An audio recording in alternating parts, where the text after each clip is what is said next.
প্রাপ্তির কান্না ভালো লাগছে না আয়ানের, কিন্তু কিছু কারণ নেই তার দেখে যাওয়া ছাড়া। চুপ করেই প্রাপ্তি একপাশে বসে আছে। খুব অসহায় লাগছে নিজেকে।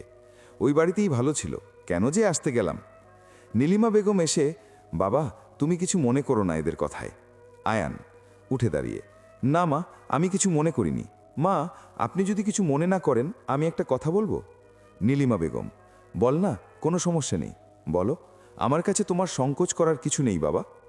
আয়ান আমতা আমতা করে প্রাপ্তির দিকে আর চোখে তাকিয়ে, আমি আমি চাচ্ছি আমি চাচ্ছি এইখান থেকে বিকালবেলা চলে যেতে।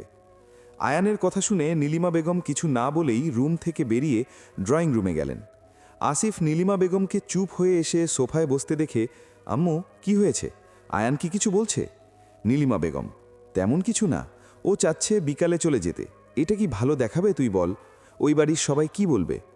আসিফ কিছু বলার আগেই আয়ান এসে, মা, আমাদের বাড়ি কেউ কিচ্ছু মনে করবে না, আমি সব বুঝিয়ে নিব। ভাইয়া, আপনি তো ব্যাপারটা বুঝবেন, আমার মনে হয় প্রাপ্তিকে এখানে রাখাটা ঠিক হবে না। আসিফ, আচ্ছা ঠিক আছে, তোমরা আগে খাওয়া দাওয়া করে নাও, তারপর না হয় দেখা যাবে। দুপুরের খাওয়া দাওয়া শেষ করে একটু রেস্ট নিয়ে সবার সাথে কথাবার্তা বলে সন্ধ্যায় আয়ান আর প্রাপ্তি আয়ানদের বাড়ি উদ্দেশ্য রওনা হলো। আয়ানের সাথে মোটর বাইকে করে যেতে খারাপ লাগছে না প্রাপ্তির। অনেকখানি পথ যেতেই জোনাকি পোকার আলোতে ভালোই লাগছে। কয়েকটাকে হাত বাড়িয়ে ছোঁয়ার চেষ্টা করছে। গ্লাসের মধ্যে প্রাপ্তির এইভাবে হাত বাড়িয়ে পোকাগুলোকে ছুঁতে দেখে মোটর বাইক রাস্তার একপাশে দাঁড় করালো। মোটর বাইক দাঁড় করাতে দেখে প্রাপ্তি ভাবল, আমাকে বকাঝকা করবে নাকি? চুপচাপ কিছু না বলে মাঝ রাস্তায় এসে দাঁড়িয়ে পড়ল। আমারও এইভাবে হাত বাড়ানো উচিত হয়নি। আয়ান, বসে আছো যে? আমি বুঝতে পেরেছি জায়গাটা তোমার ভালো লেগেছে।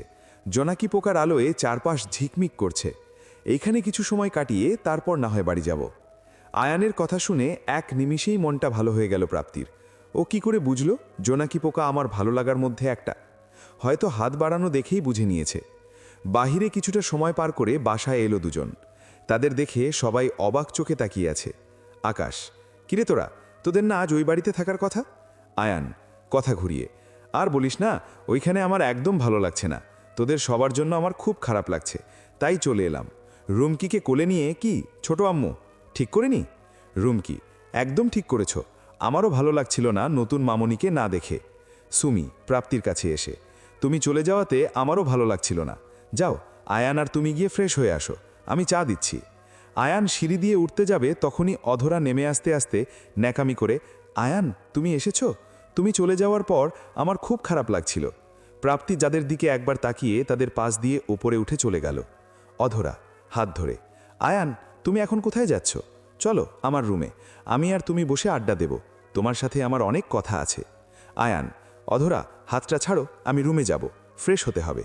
অধরা, আয়ান বিয়ে করে তুমি এতটা পাল্টে গেলে, তুমি দেখছি পুরোই বউ পাগল হয়ে গেছো। প্লিজ অধরা, উল্টাপাল্টা কথা বলবে না, আমাকে যেতে দাও, প্রাপ্তি রুমে একা আছে। অধরা আর কথা বাড়ালো না। হাতটা ছেড়ে দিয়ে এসে ভাবি, সুমিকে সত্যি করে বলো তো, প্রাপ্তির সাথে আয়ানের কি আগে কোনো রিলেশন ছিল? সুমি ভাবছে অধরাকে কি থেকে কি বলবে বুঝতে পারছে না। মিনু এসে সুমি আমতা আমতা করছে দেখে, ভাবি ভাইয়া তোমাকে ডাকছে, আগে গিয়ে কথা শুনে এসো, পরে এসে না হয় অধরাকে সব বলবে। মিনুর কথা শুনে সুমি যেন হাঁপ ছেড়ে বাঁচল। প্রাপ্তির বিয়ের 1 সপ্তাহ কেটে গেল। এই বাড়ির সবাই প্রাপ্তিকে ভালোবেসে ফেলেছে। প্রাপ্তিও সবাইকে ভালোবাসে, শুধু আয়ানের সাথে কথা হয় না প্রাপ্তির।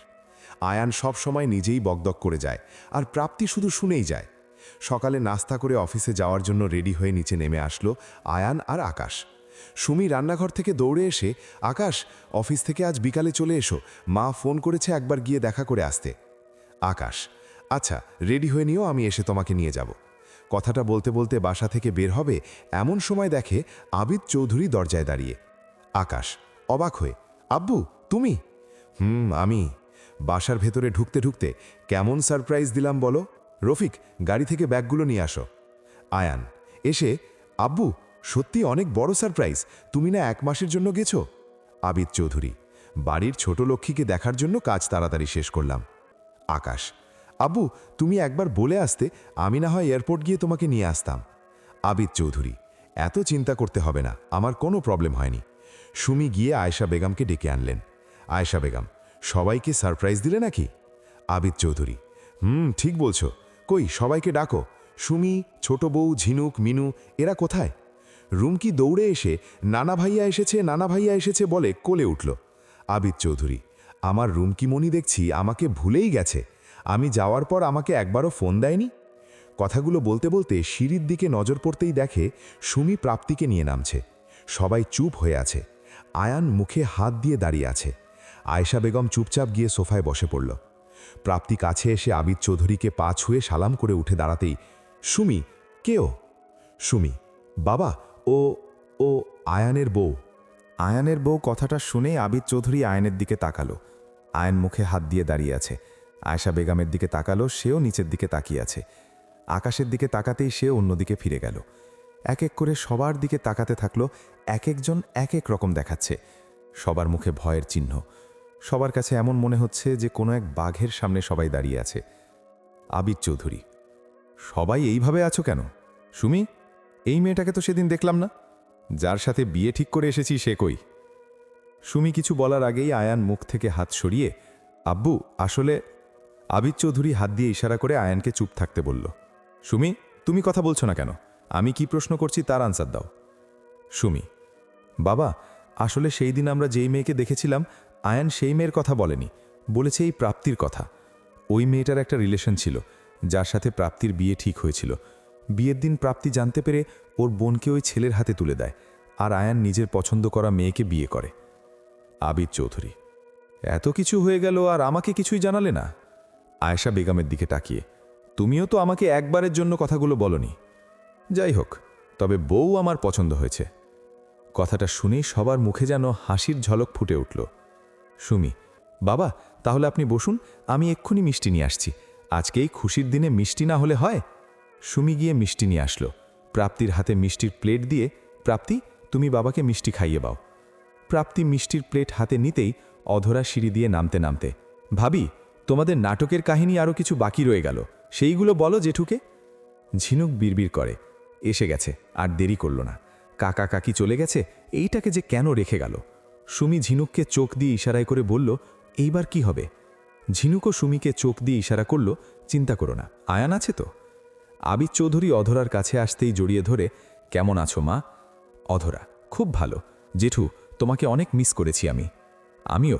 কিন্তু তুমি তখন কিসের নাটকের কথা বলছো? জেঠু, এই মেয়েটা মানে আয়ানের বউ রূপে গুণে সব ঠিক আছে, কিন্তু তবে আরেকটা প্রবলেমও আছে। আবিদ চৌধুরী আয়ানের দিকে তাকিয়ে, সে প্রবলেম কি অধরা? অধরা, আয়ান তোমার বউয়ের কথা তুমিই বলো, আমি বললে তো পরে বলবে অধরা সব বলে দিয়েছে। অবশ্য আমি হয়তো ভাববে এত কিছু কি করে জানলাম। আয়ান, আমি অধরা চৌধুরী, যে মেয়ের কারণে তুমি আমাকে অ্যাভয়েড করবে, তার হাঁড়ির সব খবর না জানলে তো আমার মোড়েও শান্তি হবে না। সেই দিন সুমি ভাবিকে জিজ্ঞাসা করেছিলাম, ভাবি অজুহাত দেখিয়ে চলে গেল। তারপর মিনু আপুকে জোর করতেই তারপর সব আমাকে বলল। এতদিন আমি চুপ ছিলাম কারণ আমি জেঠু আসার জন্য অপেক্ষা করছিলাম। আবিদ চৌধুরী ধমক দিয়ে, প্লিজ কেউ কি আমাকে বলবে সমস্যাটা কি? কেউ কিছু বলছে না, সবাই চুপ হয়ে নিচের দিকে তাকিয়ে আছে। আয়েশা বেগম নীরবতা ভেঙে, তুমি রুমে চলো, ফ্রেশ হয়ে নাও, আমরা এইসব নিয়ে পরেও কথা বলতে পারবো। আয়ান বাবার দিকে তাকিয়ে ভাবছে, এই ঘটনার জন্য নিজেকে আমি আগেই প্রস্তুত করে রেখেছি, কিন্তু সময়টা যে এত তাড়াতাড়ি চলে আসবে এইটা ভাবিনি। আয়ান, প্রাপ্তি মিষ্টির প্লেটটা রেখে দাও। অফিসের ফাইলগুলো এগিয়ে দিয়ে, তুমি এগুলো নিয়ে রুমে যাও, আমি আব্বুর সাথে কথা বলছি। প্রাপ্তি প্লেটটা সুমির হাতে দিয়ে ফাইলগুলো নিয়ে উপরে যাবার জন্য পা বাড়াতেই আবিদ চৌধুরী, দাঁড়াও, এখন কেউ কোথাও যাবে না, আগে আমি সব শুনবো, তারপর যে যেখানে যাবার যাবে। আয়েশা বেগমের দিকে এগিয়ে গিয়ে, তুমি এখন সব বলবে, বলো কি হয়েছে? আয়েশা বেগম, আসলে ছোট বউয়ের এইখানে কোনো দোষ নেই, মেয়েটা খুব ভালো, অনেক লক্ষ্মী একটা মেয়ে, এই কয়দিনে সবাইকে এক বাঁধনে বেঁধে ফেলেছে। আবিদ চৌধুরী বিরক্তিকর ভাব নিয়ে, আয়েশা, আমি এত গুণগান শুনতে চাইনি, সমস্যা কি সেটা বলো। আয়েশা বেগম ভয় ভয়ে, বলছি তো, সময় তো দিবে নাকি? মানে প্রাপ্তিকে কয়েকটা ছেলে উঠিয়ে নিয়ে রেপ করেছে। আয়েশা বেগম কথাটা বলতেই প্রাপ্তি কান্না ভরা চোখ দুটো বন্ধ করে ফেলল। আল্লাহ, তুমি আমাকে এই দিন দেখার জন্য বাঁচিয়ে রাখলে, এইগুলো দেখার আগে মরণও ভালো ছিল, আর কত সহ্য করব আমি। আবিদ চৌধুরী চেঁচিয়ে, কি? আর সেই মেয়ে আমার ঘরের বউ? আকাশ, তোমাকে আমি সব দায়িত্ব দিয়ে গেলাম এই দৃশ্য দেখার জন্য, তোমাদের কি করে সাহস হয় এই মেয়েকে বউ হিসাবে ঘরে উঠানোর? আয়েশা বেগম, তুমি একটু শান্ত হও। তুমি এরকম করলে তোমার প্রেশারটা বেড়ে যাবে। আবিদ চৌধুরী, আমার জন্য যখন এতই চিন্তা, তাহলে এইটা চিন্তা হয়নি এই মেয়েকে কখনোই এই বাড়ির বউ হিসাবে আমি মেনে নিব না? এই সমাজে আমার একটা সম্মান আছে, সেই সম্মান নিয়ে ছিলিমিলি খেলার অধিকার তোমাদেরকে কে দিয়েছে? আজ আমি এই জায়গায় এমনি এসে পৌঁছাইনি, অনেক কষ্ট করেই আজ আমি বিখ্যাত ব্যবসায়ী আবিদ চৌধুরী। আয়ান, আব্বু, আমার লাইফটাকে তোমার বিজনেসের সাথে যদি তুলনা করো তাহলে ভুল করছো। আমি ওকে ভালোবেসেই বিয়ে করেছি। আবিদ চৌধুরী, হ্যাঁ হ্যাঁ হ্যাঁ, ভালোবাসা? এইসব মেয়েকে ভালোবাসা যায় না, শুধু দয়া করা যায়। যদি তোমার এই মেয়ের প্রতি এতই দয়া হয়েছে, কিছু টাকা দিয়ে সাহায্য করে আসতে। আমি তো ওকে কোনো দয়া করে বিয়ে করিনি, ওকে আমি ভালোবেসে বিয়ে করেছি, আর আমার ওয়াইফকে অপমান করার অধিকার তোমার নেই। আকাশ আয়ানের কথা শুনে, আয়ান, অফিসে যা। আব্বু, তুমি ফ্রেশ হয়ে নাও, আমরা এইসব নিয়ে পরে কথা বলবো। সুমি, তুমি প্রাপ্তিকে নিয়ে রুমে যাও, আমি আয়ানকে নিয়ে যাচ্ছি। আবিদ চৌধুরী, আকাশ, ওকে আমার সাথে কথা বলেতে দাও। ও কি বলেছে? আমার নাকি ওর ওয়াইফকে অপমান করার কোনো অধিকার নেই, তাই নাকি মিস্টার আয়ান? যখন অধিকারের কথাই উঠাইছেন, তাহলে শোনেন, আপনি যে প্রতি মাসে লক্ষ লক্ষ টাকা উড়াচ্ছেন, দামি গাড়ি ব্যবহার করছেন, এসি রুমে ঘুমাচ্ছেন, সব টাকাই আমার। যেই জবটা করছেন সেটাও আমার দেওয়া। এখন আপনিই বলুন, আমার কি কোনো অধিকার নেই? আয়েশা বেগম, কি বলছো তুমি এইসব? নিজের ছেলেকে এইভাবে বলতে পারলে? আবিদ চৌধুরী, আয়েশা, এর মাঝে তুমি এসো না। আমার ছেলে আমাকেই অধিকারের কথা বলছে। কার জন্য করলাম এত কিছু? যাই হোক, আমার এটাই শেষ কথা। এই মেয়ে এই বাড়িতে থাকতে পারবে না। আমি ফ্রেশ হতে রুমে যাচ্ছি, এসেই যেন দেখি এই মেয়ে চলে গেছে। কথাটা বলেই আবিদ চৌধুরী রুমের দিকে পা বাড়াতেই আয়ান বলে উঠল, দাঁড়াও আব্বু, ও যদি যেতেই হয় তাহলে আমাকেই তো যেতে হবে, কারণ বিয়ে তো ওকে জোর করে করেছি আমি। ও তো ইচ্ছে করে এই বাড়িতে আসেনি। তুমি যখন ওকে মেনে নিতে পারবে না, তাহলে আমারও এই বাড়িতে থাকা হবে না। ছেলের কথা শুনে অনেকক্ষণ চুপ করে আয়ানের দিকে তাকিয়ে থেকে আকাশকে বলল গম্ভীরভাবে, আকাশ, ওর থেকে গাড়ির চাবিটা নিয়ে নাও, ক্রেডিট কার্ড বন্ধ করে দাও, অসিফের কাজগুলো বুঝে নাও। বাহিরের মানুষকে তো আর এইগুলো দেওয়া যায় না। কথাটা বলে আবিদ চৌধুরী চলে যেতে লাগলেন। আয়েশা বেগম কাঁদতে কাঁদতে পিছনে যেতে যেতে, কি বলছো তুমি এইসব? তুমি তোমার কথা ফিরিয়ে নাও। আমি আমার ছেলেকে ছাড়া থাকতে পারবো না। প্লিজ কথা বলো। ও এইভাবে কোথায় গিয়ে থাকবে? হঠাৎ করে এইভাবে বাড়ি ছেড়ে চলে যেতে বললেই কি চলে যাওয়া যায়? তুমি ওকে কয়েকটা দিন সময় দাও, তারপর না হয়। আবিদ চৌধুরী রুমে ঢুকে আয়েশা বেগমকে বাইরে রেখে দরজা বন্ধ করে দিলেন। আয়েশা বেগম কান জড়িত কণ্ঠে হাত দিয়ে দরজায় থাপড়াতে থাপড়াতে, তুমি শুনে রাখো, আমি আমার ছেলেকে কখনোই বাড়ি ছাড়া হতে দিব না। চেঁচিয়ে, শুনেছ তুমি? প্রাপ্তি এখনও সেই জায়গায় দাঁড়িয়ে কান্না করছে। আমার জন্য আজ একটা ফ্যামিলি আলাদা হচ্ছে। আমি কখনোই নিজেকে ক্ষমা করতে পারবো না। ওনাদের ছেলে বাড়িতেই থাকুক, আমি বরং এই বাড়ি ছেড়ে চলে যাই। সত্যি তো, আমার মতো মেয়েদের ভালো ঘরের কেউ বউ হিসাবে মেনে নিবে না। আমার মতো মেয়েদের কপালে সংসার নামক শব্দটা থাকতে নেই। ঝিনুক, মিনু, আকাশ এসে আয়ানকে জড়িয়ে ধরে কান্না করছে।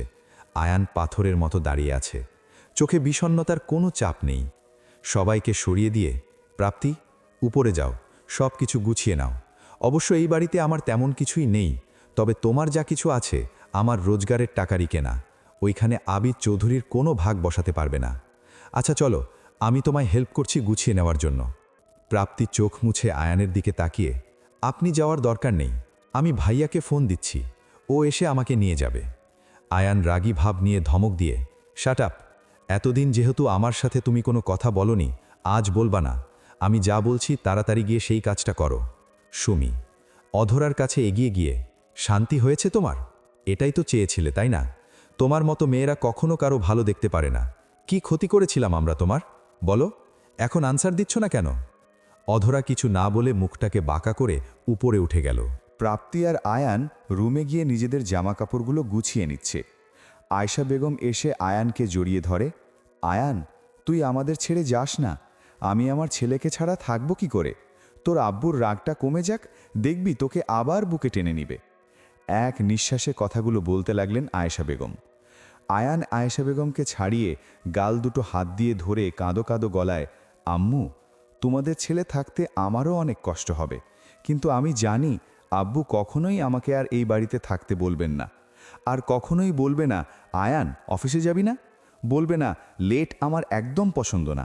তোর কোনো সময়ের জ্ঞান নেই বলে কি আমারও নেই? আকাশ ভাইয়া এসে আব্বুর বকুনি থেকে আমাকে বাঁচাতে হবে না? এই সব কিছু আমি অনেক মিস করব আম্মু, মিস করব তোমার ভালোবাসা। কথাগুলো বলতে বলতে আয়ানের গাল বেয়ে বেয়ে চোখের পানি পড়ে শার্ট ভিজে যাচ্ছে। কথাগুলো বলতে মনে হচ্ছে তার বুকটা ফেটে যাচ্ছে। প্রাপ্তিও দাঁড়িয়ে দাঁড়িয়ে মা ছেলের দৃশ্য দেখে সেও কান্না করে যাচ্ছে।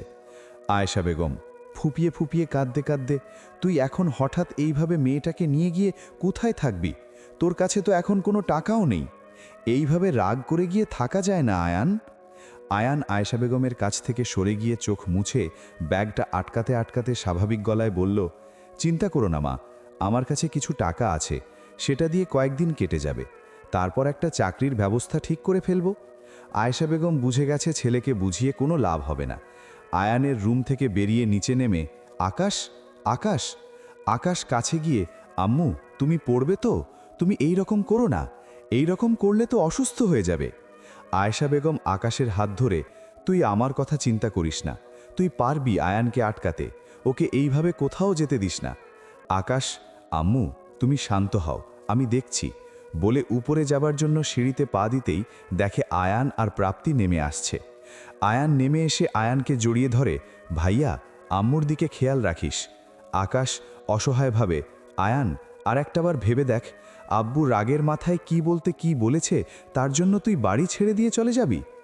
আয়ান আকাশকে ছেড়ে দিয়ে, ভাইয়া প্লিজ, আবিদ চৌধুরী অহংকার নিয়ে উনি থাকুক, আর যে বাড়িতে আমার স্ত্রী থাকতে পারবে না সে বাড়িতে আমিও থাকতে পারবো না। সবাইকে নিয়ে ভালো থাকিস, সবার খেয়াল রাখিস। রুমকি দৌড়ে এসে কোলে উঠে, মামা তুমি আর আসবে না? তুমি মামুনিকে নিয়ে চলে যাবে? তুমি মামুনিকে নিয়ে যেও না মামা। রুমকির কথা শুনে আয়ানের চোখের পানি টলমল করছে। রুমকির মন খারাপ হবে দেখে অন্যদিকে ফিরিয়ে চোখ মুছে, মামাই আবার চলে আসব। এই কয়দিন আম্মুর সব কথা শুনে লক্ষ্মী মেয়ের মতো থাকবা। আমি আর তোমার মামুনি এসেই যেন শুনি রুমকি সবার সব কথা শোনে। প্রাপ্তি এগিয়ে এসে রুমকিকে কোলে নিল। আয়ান ঝিনুক আর মিনুর কাছে যেতেই দুই বোন আয়ানকে জড়িয়ে ধরে কান্না শুরু করল। আয়ানও কাঁদো কাঁদো গলায়, কান্না করছিস কেন? আমি তো আর মরে যাইনি। ঝিনুক কথাটা শুনেই আয়ানের গালে একটা থাপ্পড় দিয়ে মুখে যা আসে তাই বলে যাচ্ছিস। তুই এতই পর ভাবিস আমাদের? ঠিক আছে, তোকে আজ আটকাবো না। আমি চাই তুইও আব্বুকে দেখিয়ে দিবি আব্বুকে ছাড়া তুইও চলতে পারিস। আর কোনো সমস্যা হলে নিহাতকে জানাস। মিনু, নিজের দিকে খেয়াল রাখিস, যেখাই যাবি ফোন দিয়ে জানাস। যে মেয়ের জন্য এই বাড়ি ছেড়ে যাচ্ছিস ওর খেয়াল রাখিস। আয়ান ও ঝিনুকের চোখের পানি মুছে দিয়ে, রুমকির দিকে খেয়াল রাখিস। মিনু, রাহাতের সাথে তুই একদম রাগারাগি করবি না। সুমির কাছে এগিয়ে গিয়ে, সুইটহার্ট তোমাকে আর জ্বালানো সহ্য করতে হবে না, তোমাকে সকালবেলা আর আমাকে জাগিয়ে তুলতে হবে না, আর কেউ তোমাকে এই কথা বলে জ্বালাবে না সুইটহার্ট, তোমার হাতে কফি না হলে ভালো লাগে না। সুমি নিজের চোখের পানি মুছে, তুমি এইগুলো জ্বালানি বলছো কেন? এইগুলো করতে আমার খুব ভালো লাগে আয়ান। সুমি প্রাপ্তিকে আয়ানের কাছে টেনে এনে, প্রাপ্তি এই ছেলেটার সব দায়িত্ব এখন থেকে তোমার। আমার দেখাই প্রথম কোনো ছেলে একটা মেয়েকে কতটা ভালোবাসতে পারলে একটা ছেলে এত অর্থ প্রাচুর্য ছেড়ে অজানা পথে হাঁটতে পারে। প্রাপ্তি তুমি অনেক ভাগ্যবান, কারণ ভাগ্যে করেই এই রকম স্বামী পাওয়া যায়। তাই আবারও বলছি, নিজের মতো করে ওর একটু যত্ন নিও। সুমির সব কথা শুনেই প্রাপ্তি মাথা নাড়িয়ে হ্যাঁ বোঝালো। আয়েশা বেগমের মুখে কোনো কথা নেই, নিস্তব্ধ হয়ে সোফায় বসে আয়ানের দিকে এক দৃষ্টিতে তাকিয়েই আছে। প্রাপ্তি এসে আয়েশা বেগমকে সালাম করে, মা আপনি আমাকে ক্ষমা করে দিবেন, আজ আমার জন্যই আপনার ছেলেকে আপনার কাছ থেকে আলাদা হতে হচ্ছে। মা আমি কখনো চাইনি এই রকম কিছু হোক। আয়েশা বেগম প্রাপ্তিকে উঠিয়ে, আমার ছেলেটার দিকে খেয়াল রেখো, আজ নিজেকে খুব ভাগ্যবান মনে হচ্ছে, অনেক গর্বও হচ্ছে। কেন জানো, আমার ছেলেকে আমি ঠিক মতোই মানুষ করতে পেরেছি। সে মেয়েদের সম্মান দিতে জানে, কোনো মা জাতিকে অসম্মান করতে দেয়নি। তোমরা যেইখানেই থাকো ভালো থাকো। আয়ান গিয়ে আবিদ চৌধুরীর দরজার সামনে দাঁড়িয়ে, আব্বু আমি চলে যাচ্ছি, আমাকে নিয়ে তোমার আর কোনো অম্মান হবে না, নিজের দিকে খেয়াল রেখো। আব্বু তুমি কি আমার কথা শুনছো? তোমাকে আর তোমার ছোট ছেলেকে নিয়ে কোথাও অপদস্থ হতে হবে না, আম্মুর দিকে খেয়াল রেখো। আবিদ চৌধুরীর কোনো সাড়া না পেয়ে আয়ান ড্রয়িং রুমে এসে প্রাপ্তি চলো। কথাটা বলেই আয়ান আর পিছু ফিরে তাকালো না, তাড়াতাড়ি করে পাগুলো এগুতে লাগলো এক অজানার পথে। প্রাপ্তিও আয়ানের পিছু পিছু হাঁটতে শুরু করলো। কেউই জানে না কোথায় যাবে, কি করবে। আয়ান শুধু এইটা ভেবেই নিজেকে বুঝ দিয়েছে, ভালোবাসার মানুষের অসম্মান সে হতে দেয়নি। যদি কোনোদিন আবিদ চৌধুরীর সম্মানের সাথেই তার ভালোবাসার মানুষকে ফিরিয়ে আনবে, সেই দিনই আবার এই বাড়ি ফিরে আসবে। আয়ান বাড়ি থেকে বেরিয়ে এলো এক অজানার পথে। কোথায় যাবে, কি করবে, কিছুই মাথায় আসছে না আয়ানের। বাড়ি থেকে না এসেও উপায় কি? ওই বাড়িতে থাকলে প্রাপ্তিকে বারবার আব্বুর কাছে অপমান আর অপদস্থ হতে হতো। নিজের স্ত্রীকে নিজের চোখের সামনে এইভাবে দেখা আমার পক্ষে দেখা সম্ভব না। কথাগুলো ভাবতেই প্রাপ্তির দিকে নজর পড়ল আয়ানের। সকাল থেকে তো মেয়েটা কিছু খায়নি। আমি অফিসে যাব বলে সব কিছু রেডি করতেই তো সময় চলে গেল। তারপর তো আব্বু আসার পর আর খাওয়াই হয়নি। একটা রিক্সা দাঁড় করিয়ে, মামা রেস্টুরেন্টের দিকে চলেন। কথাটা শুনে প্রাপ্তি অবাক চোখে তাকিয়ে আছে আর ভাবছে, এমন একটা অবস্থায় রেস্টুরেন্টে যাওয়ার কথা মাথায় আসে কি করে? এখন কি রেস্টুরেন্টে যাবার সময়? আয়ান, হাঁ করে এইভাবে তাকিয়ে আছো কেন? রিক্সায় ওঠো। প্রাপ্তি চুপচাপ রিক্সায় উঠে বসল। দুজনে রেস্টুরেন্টে গিয়ে বসল। আয়ান অনেকগুলা খাবার অর্ডার করলো। প্রাপ্তি শুধু দেখেই যাচ্ছে। আয়ান প্রাপ্তির তাকানো দেখে, চিন্তা হচ্ছে? চিন্তা করো না, দেখবে সব কিছু ঠিক হয়ে যাবে। ওয়েট, আসিফ ভাইয়াকে একটা ফোন দিয়ে এইখানে আসতে বলি। ফোনটা পকেট থেকে বের করে আসিফকে ফোন দিয়ে বলল রেস্টুরেন্টে আসার জন্য। আসিফ আর কোনো প্রশ্ন করল না আয়ানকে। আয়ান আসিফের সাথে কথা শেষ করে প্রাপ্তির দিকে তাকিয়ে, তাড়াতাড়ি খেয়ে নাও, সকাল থেকে তো কিছুই খাওনি, এখন খেয়ে নাও। ভাইয়া আসলে তুমি ভাইয়ার সাথে চলে যাবে। এইদিকে আমি বাসা ঠিক করে একটা চাকরি পেয়ে গেলেই তোমাকে নিয়ে আসব।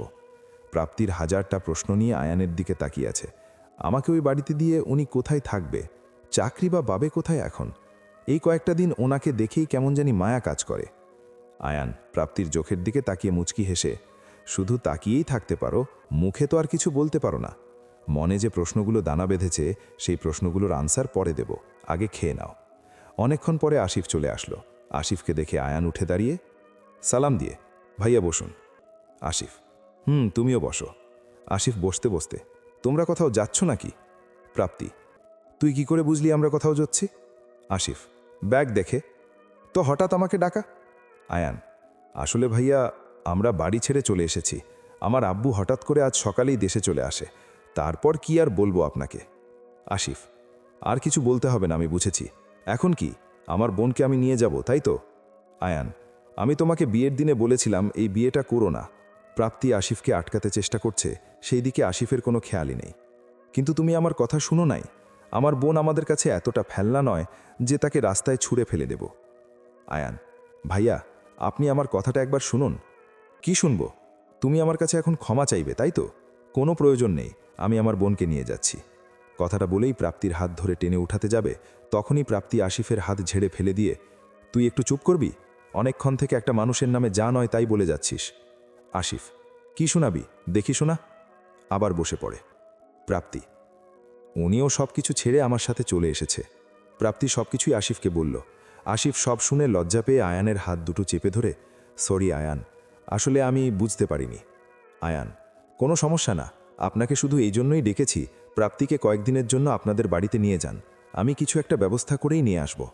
আসিফ প্রাপ্তিকে নিয়ে আসার 2 দিন পরেই আয়ান অভ্রকে নিয়ে প্রাপ্তিদের বাড়ি আসে প্রাপ্তিকে নিতে। এই 2 দিন প্রাপ্তির কিভাবে যে কেটেছিল প্রাপ্তি কাউকে বুঝাতে পারবে না। রুমে বসে আয়ানের কথার শব্দ শুনে যেন সুস্থির নিঃশ্বাস ফিরে এলো প্রাপ্তির। আসিফ আর আজাদ সাহেব এসে আয়ানকে জড়িয়ে ধরে। আজাদ সাহেব, কেমন আছো বাবা? আয়ান, জি বাবা ভালো। অভ্রর দিকে তাকিয়ে, ও বাবা আপনাদের তো পরিচয় করানো হলো না। ও হচ্ছে অভ্র, আমি যে অফিসে এমডি হিসেবে জয়েন করেছি ও সেই অফিসে চাকরি করে। আসিফ, হাই অভ্র, কেমন আছো? অভ্র, জি ভালো। আয়ান, ভাইয়া অভ্র আমাকে আর ও একটা হেল্প করেছে। নতুন যে বাসাটা নিয়েছি সেটা অভ্রর জন্যই। নীলিমা বেগম, নাস্তা নিয়ে আসতে আসতে, আয়ান তুমি দেখছি একদম সব ঠিক করেই আসছো। আয়ান, আসসালামু আলাইকুম মা, আপনি কেমন আছেন? নীলিমা বেগম, আমি একদম ঠিক আছি। এত তাড়াতাড়ি সব কিছু ঠিক করে ফেললে? মা, আমার পক্ষে একা সম্ভব ছিল না, পাশে অভ্র ছিল বলেই এত তাড়াতাড়ি সব সম্ভব হয়েছে। আচ্ছা মা, প্রাপ্তি কোথায়? ওকে দেখছি না তো। আজাদ সাহেব, আয়ান ও এই বাড়িতে আসার পর থেকেই তো কারোর সাথে কথা বলে না, সব সময় কেমন যেন চিন্তার ভাব নিয়ে থাকে, ঠিকমতো খাওয়া দাওয়াও করে না। আসিফ, তুমি বসো, আমি ডেকে নিয়ে আসছি। আয়ান: ভাইয়া আমিই যাচ্ছি, আপনি বসেন। আয়ান প্রাপ্তির রুমে গিয়ে দেখে প্রাপ্তি মুখে হাসির ঝলক নিয়ে দাঁড়িয়ে আছে। আয়ান গিয়ে খাটের ওপর বসে পায়ের ওপর পা দিয়ে নাড়াতে নাড়াতে বলল, মহারানী, নতুন বাসা ঠিক করে আসলাম, বলেছিলাম না বেশি সময় লাগবে না, সব কিছু গুছিয়ে নাও, নতুন বাসায় নতুন করে প্রাপ্তিকে পেতে চাই। কথাটা শুনে প্রাপ্তির হাসি মুখটা মলিন হয়ে গেল। কি, ভয় পেয়ে গেলে? আমি সেই পাওয়ার কথা বলিনি। ওই বাসাতে তো সব কিছু তোমার ছোঁয়াই থাকবে, তোমার হাতের রান্না খাবো। কি খাওয়াবে তো? আমিও কিন্তু মোটামুটি রান্না পারি, তুমি না পারলেও আমি যা পারি ওতেই চলে যাবে আমাদের, কি বলো? ও, তুমি তো আবার কথা বলো না আমার সাথে, কাকে যে কি বলি। বিকেলবেলা সবকিছু গুছিয়ে প্রাপ্তি আর আয়ান নতুন এক সংসারে পা বাড়ালো। সেই সংসারে কয়েকদিন পর এলো ঋষি। তিনজন মিলেই চলতে থাকলো তাদের নতুন জীবন। আপু, আপু, কই তোরা? অরণি বারান্দার দরজায় দাঁড়িয়ে, বাহ, দুজনে এইখানে প্রেম করা হচ্ছে। অরণির ডাক শুনে আয়ান আর প্রাপ্তি ভাবনার জগৎ থেকে ফিরে এলো। পাঠক, আপনারাও ফিরে আসুন ভাবনার জগৎ থেকে। প্রাপ্তি: কিরে, কিছু বলবি? অরণিকে দেখে আয়ান আবার অন্যদিকে ফিরে আছে। অরণি আয়ানের মুখ ফিরেতে দেখে, ভাইয়া আপনি কেন যে আমার সাথে এইরকম করেন আমি জানি না, যদিও আমার কোনো অন্যায় থাকে তাহলে কি ক্ষমা করা যায় না? প্রাপ্তি আয়ান কিছু বলার আশায় তাকিয়ে দুজনকেই দেখছে। আয়ান কিছু বলছে না দেখে প্রাপ্তি বলল, আপনি কিন্তু অরণিকে আজ ক্ষমা করা উচিত।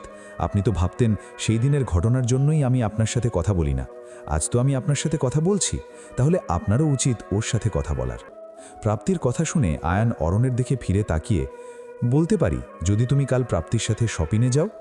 অরণি অট্টহাসি দিয়ে, আমার জন্য কোনো মানা নেই ভাইয়া, যেতেই পারি। অরণি অট্টহাসি দিয়ে, আমার জন্য কোনো মানা নেই ভাইয়া, যেতেই পারি। অরণির কথা শুনে আয়ান নিজেও হাসতে শুরু করলো। অরণি: আচ্ছা তাহলে তোমরা কথা বলো, আমি আসছি। সিয়াম আবার একা রুমে বসে আছে, কাল কিন্তু আমরা বিকেলবেলা মেয়ে দেখতে যাচ্ছি, এটাই ফাইনাল। কথাটা বলেই অরণি চলে গেল। আয়ান: প্রাপ্তি, তুমি গিয়ে শুয়ে পড়ো, আমি ফ্রেশ হয়ে আসছি। প্রাপ্তি মাথা নাড়িয়ে গিয়ে শুয়ে পড়ল। আয়ান মনে মনে ভাবছে সবেমাত্র কথা বলা শুরু করেছে, কোনো কিছু নিয়ে বেশি চাপাচাপি করা যাবে না, নাহলে আবার আগের মতোই হয়ে যাবে। সকালবেলা অরণির ডাকে ঘুম ভাঙল প্রাপ্তি আর আয়ানের। আয়ান ঘুম ঘুম চোখে দরজা খুলে, অরণি কে দেখে, কি ব্যাপার অরণি, কিছু বলবে? অরণি রুমে ঢুকে, কটা বাজে দেখেছ? প্রাপ্তির দিকে তাকিয়ে, বাহ, মহারানীও তো দেখছি এক্ষুনি আড়মোড়া ভাঙতেছে। আয়ান হাতের ঘড়িটার দিকে তাকিয়ে দেখে 9:20 বেজে গেছে। ও মাই গড, তুমি এতক্ষণ ডাকুনি কেন? অরণি: আচ্ছা সারা রাত কি দুজন ঘুমাওনি? অবশ্য জেগে থেকেই বা কী করবে ঘুমানো ছাড়া। প্রাপ্তি: তুই একটু চুপ করবি, কখন থেকেই বকবক করে যাচ্ছিস। আয়ান তাওয়ালেটা হাতে নিয়ে হাসতে হাসতে ওয়াশরুমের দিকে যাচ্ছে। অরণি: চুপ থাকতে বলছিস কেন? আপু, আমি কিন্তু ছোট নয়, সব কিছুই বোঝার বয়স আমার হয়েছে। প্রাপ্তি: কি বলতে চাইছিস তুই? অরণি: কথাটা শুনে তুই রাগ করিস না, তবে আমার যা মনে হচ্ছে তাই বলছি। আমার মনে হয় তোদের মধ্যে স্বামী স্ত্রীর মধ্যে যে সম্পর্ক থাকে সেটাই তোদের মাঝে নাই। অরণির কথা শুনেই আয়ান ওয়াশরুমের দরজায় দাঁড়িয়ে পড়ল। আর প্রাপ্তি অবাক হয়ে অরণির দিকে তাকিয়ে, কি বলছিস তুই এইসব? আয়ান আবার অরণির আর প্রাপ্তির কাছে এগিয়ে এসে, অরণি, তোমার এমন কেন মনে হলো? অরণি: আগে মনে হয়নি, কাল তোমার কথা শুনেই মনে হলো। আচ্ছা তুমি বলো, কেউ কারো বউয়ের জামা কাপড় চেঞ্জ করতে লজ্জা পায়? অরণির কথা শুনেই প্রাপ্তি আর আয়ান দুজন দুজনের দিকে তাকিয়ে আছে। কথাটা মনে হয় ঠিকই বলছি, না হলে দুজন এইভাবে তাকিয়ে আছো কেন? আয়ান অরণিকে আর কিছু না বলেই ওয়াশরুমে ঢুকে গেল। প্রাপ্তি: তুই আসলে কি বলতো, কথাটা আমাকে আলাদাভাবেও তো বলতে পারতি, এইভাবে ওনার সামনে না বললেও পারতি। অরণি: তুই চুপ করতো, দোস্ত তোরই, তুই ভাইয়াকে কষ্ট দিচ্ছিস কেন? একটা মানুষের সাথে 2টা বছরের বেশি সংসার করছিস, এখনও তুমি কথাটা বলতে শিখিসনি? তোর এসব পাগলামো কিভাবে যে ভাইয়া সহ্য করে আল্লাহ ভালো জানে। সিয়ামের সাথে তোর বিয়েটা হয়নি, ভালোই হয়েছে, নাহলে আরও আগে তোকে এই বাড়িতে আসা লাগতো। আল্লাহ যা করে ভালোর জন্যই করে। আমি যেন তোকে আর না দেখি ভাইয়াকে আপনি করে ডাকছিস, তুমি করে বলবি। এখন ফ্রেশ হয়ে দুইজনে নাস্তা করতে আয়। নীলিমা বেগম নেক্সট টেবিলে নাস্তা দিয়েছে। আয়ান, প্রাপ্তি, অরণি আর আজাদ সাহেব বসেছে নাস্তা করার জন্য। আয়ান: মা, ঋষি কোথায়? ভাইয়া আর সিয়ামকেও তো দেখছে না, ওরা নাস্তা করবে না? নীলিমা বেগম: আসিফ নাস্তা করেই ঋষিকে নিয়ে ওর কলেজে গেছে, বলেছে ঋষিকে নামিয়ে দিয়ে অফিসে যাবে। অরণি: সিয়ামও খেয়ে অফিসে চলে গেল, আব্বু তোমার সাথে নাস্তা করবে বলেই সকাল থেকে নাস্তা করেনি। কথা শুনেই আয়ান লজ্জা পেয়ে গেল। তার কখনোই ঘুম থেকে উঠতে এত দেরি হয় না, আজ যে কি হলো বুঝলাম না। আয়ান: সরি, আসলে আমি আজ বলতেই পারবো না। আজাদ সাহেব: আরে কোনো প্রবলেম নাই, আমি এমনিতেই নাস্তা একটু দেরিতেই করি। কথাটা শুনে আয়ান প্রাপ্তির দিকে তাকিয়ে, প্রাপ্তি, তুমি না আজ শপিং করতে যাও? নাস্তা করে রেডি হয়ে নাও। অরণি, তাহলে তুমিও রেডি হয়ে নাও। প্রাপ্তি, আজকেই যেতে হবে? আয়ান, আজকেই। মনে মনে, আজ যখন তোমাকে নিয়ে ঘোরার সুযোগ পেয়েছি, এইটা হাতছাড়া করি কিভাবে? অরণি, আপু তুই না করিস না, চল না একসাথে ঘুরে আসি। প্রাপ্তি, আচ্ছা ঠিক আছে। সবাই নাস্তা শেষ করে তিনজনই শপিং করার উদ্দেশ্য বেরোলো। প্রাপ্তি এই প্রথম আয়ানের সাথে শপিং করতে আসলো। এতদিন প্রাপ্তির যা কিছু লেগেছে, আয়ানই সব কিছু প্রাপ্তি না চাইতেই এনে দিত। আয়ান কেমন করে সব বুঝে যায়, প্রাপ্তির মনে কখন কি চায়, সব কিছু বুঝার চেষ্টা করে। হয়তো প্রাপ্তির চোখে চোখ রেখে প্রাপ্তির মনকে পড়তে আপ্রাণ চেষ্টা করে। আজ অনেক শপিং করলো প্রাপ্তি, কিন্তু নিজের জন্য কিছুই নিল না। সব কিছু আয়ান আর নিজের পরিবারের জন্য। রুমকির জন্য তো ড্রেস, খেলনা সব কিছুই নিয়েছে। আয়ান প্রাপ্তির কাণ্ডগুলো দেখেই যাচ্ছে, কিছু বলছে না প্রাপ্তির, মনে কষ্ট পাবে তাই। কিন্তু একটা কথা না বলে পারছে না, তাই প্রাপ্তির কানের কাছে গিয়ে, আচ্ছা প্রাপ্তি, সবার জন্য এত কিছু নিলে নিজের জন্য কিছু নিচ্ছ না যে? প্রাপ্তি মুচকি হেসে, আমার নিজের জন্য নিজে কেনার প্রয়োজন নেই। তুমি আমার জন্য যে শপিং করো সেইগুলোই শেষ করতে পারি না। এখন যদি আমিও আমার জন্য নিতে থাকি, তাহলে মানুষে কি নেবে? কথাটা শুনে আয়ানের খুব ভালো লেগেছে, কিন্তু না হেসে পারল না। আয়ান, আচ্ছা তাই নাকি, কিন্তু প্রাপ্তি, আমাদের বাড়ির সবার জন্য যে নিলে এইগুলো দিবে কি করে? প্রাপ্তি, ওইটা নিয়ে তোমায় এখন ভাবতে হবে না, বাসায় গিয়ে দেখা যাবে কি করা যায়।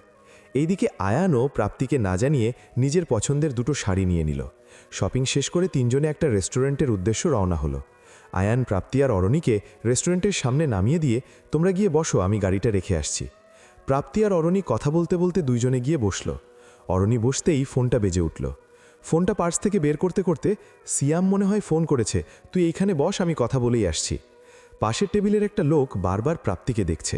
প্রাপ্তির নজর পড়তেই অস্বস্তি বোধ হচ্ছে, কিন্তু লোকটাকে কোথায় যেন দেখেছি, মনে হচ্ছে ওনার সাথে আমার আগেও দেখা হয়েছে। ওনাকে দেখে বাজে লোক মনে হচ্ছে না, মনে হচ্ছে উনিও আমাকে চেনার চেষ্টা করছে। এমন সময় আয়ান এসে প্রাপ্তির পাশে বসতে বসতে, কি ব্যাপার অরণি কই, এখনও খাবার অর্ডার করনি? কথাগুলো বলতে বলতে আয়ান খাবারের মেনুগুলো দেখছে। কি হলো, কিছু বলছো না যে? প্রাপ্তি চুপ হয়ে থাকতে দেখে দুই হাত দিয়ে মুখটা মুছতে মুছতে প্রাপ্তির দিকে তাকিয়ে দেখে সে পাশের টেবিলের দিকে তাকিয়ে আছে। নিজের হাত দিয়ে প্রাপ্তির মাথাটা ঘুরিয়ে, আমার দিকে তাকাও, এতক্ষণ কি জিজ্ঞেস করছি তোমায়, আর এইভাবে ঘামাচ্ছ কেন, কি হয়েছে তোমার? প্রাপ্তি নিজের ঘামগুলো মুছতে যাবে, তখনই আয়ান হাতটা ধরে ফেলল। আয়ানের হাত ধরতে দেখে প্রাপ্তি আস্তে করে বলল, কিছু হয়নি, এমনি হয়তো ঘামাচ্ছি। আয়ান অনেকক্ষণ প্রাপ্তির দিকে তাকিয়ে থেকে, তোমাকে অনেক সুন্দর দেখাচ্ছে, ঘামালেও মানুষকে সুন্দর দেখায়, এইটা তোমাকে দেখে বুঝলাম। এখন আমি তোমার ঘাম খাবো। প্রাপ্তি, কি? আপনার মাথা খারাপ হলো নাকি? কি উল্টাপাল্টা বকছেন? আমি বুঝেছি কি বলতে চাচ্ছেন, আমরা বাসায় যাই, তারপর না হয়। না, এইখানেই। কথাটা বলেই প্রাপ্তির হাত ছেড়ে দিয়ে প্রাপ্তির কপাল থেকে একটুখানি ঘাম আয়ান মুখে দিয়ে, অনেক টেস্ট। প্রাপ্তি আয়ানের দিকে অবাক চোখে নিস্তব্ধ হয়ে তাকিয়ে আছে। প্রাপ্তি আয়ানের দিকে অবাক চোখে নিস্তব্ধ হয়ে তাকিয়ে আছে। মনে মনে ভাবছে, আচ্ছা এইটা কি পাগল নাকি অন্য কিছু? কেউ এইভাবে কারো ওয়াক্থ! আয়ান, এইভাবে তাকিয়ে কি দেখছো? আর অবাক হবার মতো কিছু নেই। ভালোবাসার মানুষের সব কিছুই ভালো লাগা উচিত, হোক না ঘাম, তাতে কি? কথার ফাঁকে আয়ান খাবার অর্ডার দিয়ে দিল। অরণি কথা শেষ করে এসে বসতে বসতে, কি ব্যাপার, দুজনে কথা শেষ হয়েছে? হলে খাবার তাড়াতাড়ি দিতে বলো। প্রাপ্তি আবারও আর চোখে পাশের টেবিলের দিকে তাকাচ্ছে। কেন আমার এই ভদ্রলোকটাকে এত চেনা মনে হচ্ছে? ওনাকে দেখে মনে হচ্ছে উনি আমাদের দিকে রাগী ভাব নিয়ে কাকিয়ে আছে। কিন্তু কেন? ওয়েটার এসে অনেক রকমের খাবার এনে দিয়ে গেল। আয়ান, প্রাপ্তি, এই রকমভাবে না থেকে খাওয়া শুরু করো। প্রাপ্তির সেই দিকে কোনো মন নেই। আয়ান প্রাপ্তির অন্যমনস্ক দেখে, এই তুমি আমার দিকে তাকাও তো, আমি তোমায় খাইয়ে দিচ্ছি। কথাটা শুনে প্রাপ্তি বলল, আচ্ছা ঠিক আছে, আমি খেয়ে নিচ্ছি। আয়ান, একদম চুপ, হা করো, আমি খাইয়ে দিচ্ছি। কথাটা বলেই প্রাপ্তিকে জোর করে খাইয়ে দিল। প্রাপ্তি, এবার আপনি খান। অরণি, প্রাপ্তি আজ আমাকে একবার তুমি বলে ডেকেছে, এখন আবার আপনিতে চলে গেল। অরণি, কিরে, সকালে তোকে বলছি না ভাইয়াকে তুমি বলে ডাকতে? প্রাপ্তি, অভ্যাস হয়ে গেছে, পাল্টাতে তো সময় লাগবে তাই না? আয়ান, নো প্রবলেম, তোমার যেমনটা ভালো লাগে। প্রাপ্তিকে পাশের টেবিলে আবার তাকাতে দেখে, কখন থেকে ওইদিকে তাকিয়ে কি দেখছো দেখি তো? কথাটা বলেই আয়ান ফিরে তাকাতেই চোখ বড় বড় করে তাকিয়ে আছে। আয়ানের হাসি মুখটা নিমিষেই মলিন হয়ে গেল। প্রাপ্তি আর অরণি আয়ানের অবস্থা দেখে, অরণি, ভাইয়া কি হয়েছে, তুমি মুহূর্তের মধ্যে চেঞ্জ হয়ে গেলে কেন? প্রাপ্তি, আমার থেকে লোকটাকে কেমন চেনা চেনা লাগছে, কিন্তু কিছুতেই মনে করতে পারছি না কোথায় দেখেছি ওনাকে। আয়ান গম্ভীর গলায় নিচের দিকে তাকিয়ে বলল, উনি আমার আব্বু। প্রাপ্তি, কি? আয়ান, প্রাপ্তি, এই জন্যই তো অনেকক্ষণ থেকে আমার চেনা চেনা লাগছে, কিন্তু উনি এইখানে কি করছেন? আয়ান, হয়তো বিজনেসের কোনো কাজে আসছে। প্রাপ্তি, ওনার সাথে গিয়ে কথা বলবা না? তুমি এখনও বসে আছো, যাও ওনার সাথে গিয়ে কথা বলো। আয়ান উঠে দাঁড়াতেই আবিদ চৌধুরী উঠে চলে গেল। আয়ান তাচ্ছিল্য একটা হাসি দিয়ে প্রাপ্তির দিকে তাকিয়ে, প্রাপ্তি, উনি হচ্ছেন বিখ্যাত বিজনেসম্যান আবিদ চৌধুরী, ওনার সাথে আমাদের যায় না। প্রাপ্তি, আমার হাজব্যান্ডও কোনো অংশে কম নয়, সেটা ওনাকে বুঝতে হবে, আর সেটা আমি ওনাকে বুঝাবো। শুধু ভাইয়ের বিয়েটা মিটে যেতে দাও। অরণি, আচ্ছা এখন খাওয়া শেষ করো, বাসায় যেতে হবে, বিকালে আবার নাকি মেয়েও দেখতে যাবা। ভাইয়া, তোমার বন্ধুকে ফোন করেছো ওদের বাসায় যে যাবা? আয়ান বসতে বসতে, ওইটা নিয়ে তোমাদের চিন্তা করতে হবে না। প্রাপ্তি, এক কাজ করো, ভাইয়াকে একটা ফোন দিয়ে দেখো রেশিকে নিয়ে কলেজ থেকে আসছে কিনা। আয়ান, ভাইয়া আমাকে SMS অনেক আগেই দিয়েছে, ওরা বাসায়। অরণি খাওয়া শেষ করে পানি ঢালতে ঢালতে, তবে যাই বলিস, রেশিকে আমার খুব ভালো লাগে, অনেক সহজ সরল একটা মেয়ে। বোঝা যাচ্ছে মেয়েটা তোদের অনেক ভালোবেসে ফেলেছে। আর ভালোবাসবে না কেন বল তোরা? তোরা তো ওকে কাজের মেয়ের মতো করে রাখিস না। প্রাপ্তি, অরণি, ও অনেক বড় ঘরের মেয়ে, হয়তো ভাগ্যে তাকে আমাদের কাছে টেনে এনেছে। শুনেছি ওর বাবা নাকি মেয়েকে অনেক খুঁজেছে, কিন্তু পায়নি। পাবেই বা কী করে? ও তো আমাদের কাছেই। জানিস, ও বিয়ে থেকে পালিয়ে আসছিল। ওর সৎমা নাকি কোনো এক বাজে ছেলের সাথে ওকে বিয়ে দিতে চেয়েছিল। কোনো রকমভাবে সেইখান থেকে পালিয়ে এসে রাস্তার পাশেই বসেছিল। তোর ভাইয়া সেদিন রাতে কোনো একটা কাজে বাহিরে গিয়েছিল। একা একটা মেয়ে, আশেপাশের ছেলেরাও অন্যরকমভাবে দেখছে। তোর ভাইয়া তো ওকে দেখেই বুঝে ফেলেছিল ও হয়তো পালিয়ে টালিয়ে আসছে। আর ওকে যখন তোর ভাইয়া একবার জিজ্ঞাসা করলো যে ও একা কেন বসে আছে, ও সব কিছু গড়গড় করে বলে দিল। তখন তো তোর ভাইয়া ওকে একা রেখে আসতে পারেনি, তাই সাথে করে নিয়ে এসছে। আয়ান প্রাপ্তির কথাগুলো শুনছে আর মুখে হাত দিয়ে মিটমিট করে হাসছে। অরণি প্রাপ্তির কথাগুলো শুনছে আর বারবার আয়ানের দিকে তাকাচ্ছে। ভাইয়া, কথা জিজ্ঞেস করি? করো না। আপনি হাসছেন কেন? অরুণীর কথা শুনে প্রাপ্তি রাগী ভাব নিয়ে আয়ানের দিকে তাকালো। আয়ান প্রাপ্তির দিকে তাকিয়ে, সত্যি বলছি, আমি অন্য কিছু ভেবে হাসিনি, একটা কথা ভেবেই আমি হাসছি। আর সেটা হলো, তুমি যখন আমার সাথে কথা বলতে না, তখন তো আমি নিজেই বকবক করতাম। আর আমি তখন ভাবতাম, আচ্ছা আমি যে এত বকবক করছি, ও কি আমার কথাগুলো শোনে নাকি শোনে না, সেটাও তো বুঝতে পারি না। তবে আজ বুঝলাম তুমি আমার সব কথাই শুনতে, শুধু শুনতাম না, মন দিয়ে শুনতাম। জানো অরণি, তবে আমার একটা জিনিস খুব ভালো লেগেছে তোমার আপুর, সেটা হলো ও আমাকে কখনো সন্দেহ করেনি। কারণ যেদিন রাতে আমি রেশিকে নিয়ে এসেছিলাম কিছু না বলে, সেই দিন রেশিকে নিয়ে আমি খুব ভয়ে ভয়ে কলিং বেল চাপলাম, যদি তোমার আপু আমাকে ভুল বুঝে কিছু করে বসে। কিন্তু তোমার আপু দরজা খুলে আমাকেই অবাক করে দিয়েছে, কারণ রেশিকে দেখে তার চোখে মুখে বিষণ্ণতার কোনো ছাপ নেই। উল্টো মুচকি একটা হাসি দিয়ে রেশিকে বাসায় নিয়ে বসালো। আর রেশির কী যে যত্ন করেছে তোমাকে বলে শেষ করা যাবে না। আমি সেই দিন বুঝলাম তোমার আপু আমাকে অনেক বিশ্বাস করে, আর আমার প্রতি ওর বিশ্বাস দেখে আমি নতুনভাবে আবার ওর প্রেমে পড়লাম। আপু, দেখেছিস ভাইয়া তোকে কত ভালোবাসে, আর তুই ভাইয়াকে অনেক কষ্ট দিস। অনেক কথা বলা হয়েছে, এবার বাসায় চলো। আবির চৌধুরী বাসায় এসেই চিৎকার দিয়ে, আয়েশা, আয়েশা, কোথায় তুমি? আয়েশা বেগম নিজের রুম থেকে তাড়াহুড়ো করে বেরিয়ে এসে, এইরকম বাইরে থেকে এসে চেঁচাচ্ছ কেন? সুমিও উপরের থেকে দৌড়ে নিচে নেমে এলো। আবির চৌধুরী, তোমাদের কি মনে হয় আমি এতই পাষাণ? আমার মনে কোনো দয়া মায়া নেই, আমি দয়া মায়াহীন? আয়েশা বেগম, তোমার মনে অনেক দয়া মায়া, তাই আমার কলিজা টুকরোটা বউ নিয়ে বাহিরে থাকতে হয়। অবশ্য ভালোই হয়েছে, ছেলেটা নিজের পায়ে দাঁড়াতে শিখেছে। এইবার কি হয়েছে সেটা বলো। আবির চৌধুরী আয়েশা বেগমের কথা শুনে নিমিষেই যেন রাগটা কমে গেল, চুপচাপ সোফায় বসে পড়ল। সুমি, বাবা কি হয়েছে আপনার? আপনি যে কাজে গেছেন সেটা হয়নি? সোফায় মাথাটা হেলান দিয়ে কান্না জড়িত কণ্ঠে, আবির চৌধুরী কোনো কাজে হারতে শেখেনি, কিন্তু তার ছেলের কাছেই হেরে বসে আছে। ঠাট্টা করে, জানো আয়েশা, আমার ছেলে বউয়ের প্রতি কি অবিরাম ভালোবাসা দেখে আমি নিজেই মুগ্ধ হয়ে গেছি। বউয়ের ঘাম খাওয়া হচ্ছে, পাবলিক প্লেসে বউকে খাইয়ে দেওয়া হচ্ছে। কথাগুলো শুনে আয়েশা বেগম আর সুমি দুজন দুজনার দিকে তাকিয়ে আছে। আয়েশা বেগম, কার কথা বলছো তুমি? কেন বুঝতে পারোনি? তোমার গুণধর ছোট ছেলের কথা বলছি। কথাটা বলেই আবির চৌধুরী উঠে নিজের রুমে চলে গেলেন। সুমি আর আয়েশা বেগম দুজনে কাছাকাছি এগিয়ে এসে হাসতে শুরু করল। বিকেলবেলা প্রাপ্তি, অরণি, আয়ান, সিয়াম আসিফ রেডি হয়ে 5 জনে মিলে আয়ানের বন্ধুর বোনকে দেখতে বেরিয়েছে। আসিফ গাড়ি নিতে চেয়েছিল, কিন্তু আয়ান নিতে দেয়নি। আয়ান, আমার গাড়ি থাকতে আপনারা অন্য গাড়ি নেবেন কেন? আমরা সবাই একসাথেই যাব। আসিফ কাল রাতের কথা মনে করে আর কিছু বলল না। রাতে একবার রাগ করেছে, এখন আর রাগাতে চায় না। সবাই মিলে মেয়েদের বাড়ির সামনে নামল। আয়ানের বন্ধু নিশান, মানে মেয়ের ভাই, এসে তাদেরকে এগিয়ে নিল। নিশানদের পরিবারে তার মা আর বোন নীরা, যাকে দেখতে আসছে, থাকে। নীরাকে দেখতে আসাতে তার কাকা আর কাকি শহরের থেকে এসেছে। নিশান আর নীরার কয়েকজন ফ্রেন্ডও এসেছে। নিশান সবাইকে এনে ড্রয়িং রুমে বসিয়েছে। নিশানের মা তাদের সামনে এসে দাঁড়াতেই নিশান বলল, মা, এই হচ্ছে আয়ান, আমার ফ্রেন্ড। প্রাপ্তি ওর ওয়াইফ। অরণিকে দেখিয়ে, এই হচ্ছে আয়ানের শালি অরণি, অরণির হ্যাজব্যান্ড। আর নীরার জন্যে যেই পাত্র, এই হলো আসিফ। কথাটা বলতেই আসিফ সালাম দিল।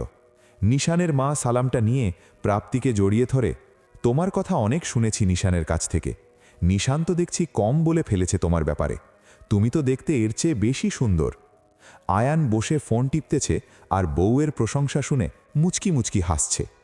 অরণি আয়ানকে একটা চিমটি কেটে, বউয়ের প্রশংসা শুনে খুব খুশি, তাই না?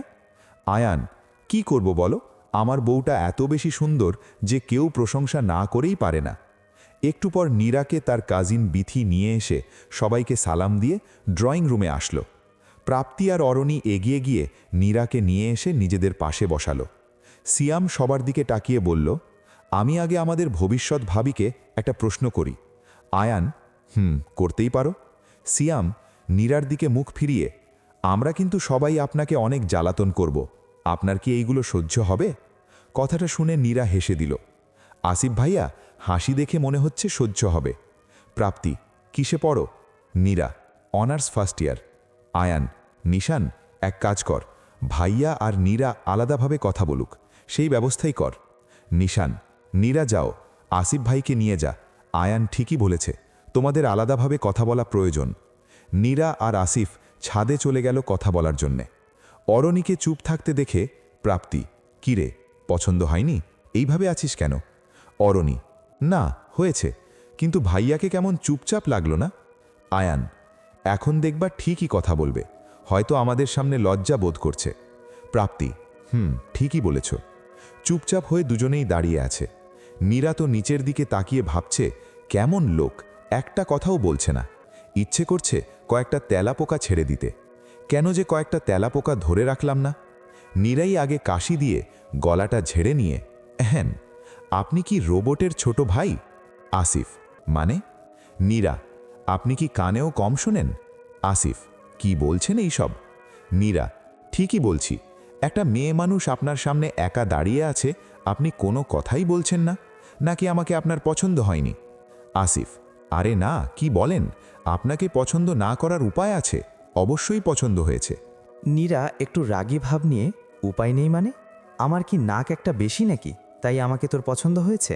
আসিফ, আপনি আমাকে তুই তোকারি করছেন কেন? সোজা বললেই তো হয়, আপনি এই বিয়েতে রাজি না? নীরা, তুই বলবো না তো কি বলবো?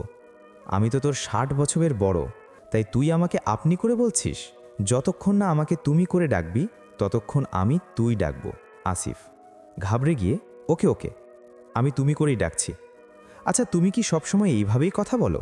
নীরা, না, মাঝে মাঝে, তবে সবার সাথে করি না, শুধু আপনার সাথেই করব।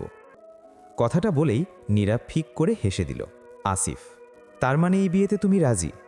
তাহলে সোজাসুজিভাবে তোমাকে কয়েকটা কথা বলি। তুমি কি পারবে আমার পরিবারের সবাইকে নিজের পরিবার বলে ভাবতে? পারবে আমার 2 বোনকে নিজের বোন ভাবতে? আমার পৃথিবী একদিকে আর আমার বোনরা আরেক দিকে।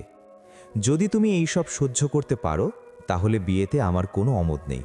ও হ্যাঁ, তুমি এই কথা ভেবো না তোমার কোনো অযত্ন হবে বা তোমাকে আমি ভালোবাসবো না, এই সব কখনো ভেবো না। তোমার সব কিছুই আমার দায়িত্ব, আর আমার পরিবারের দায়িত্ব তোমার।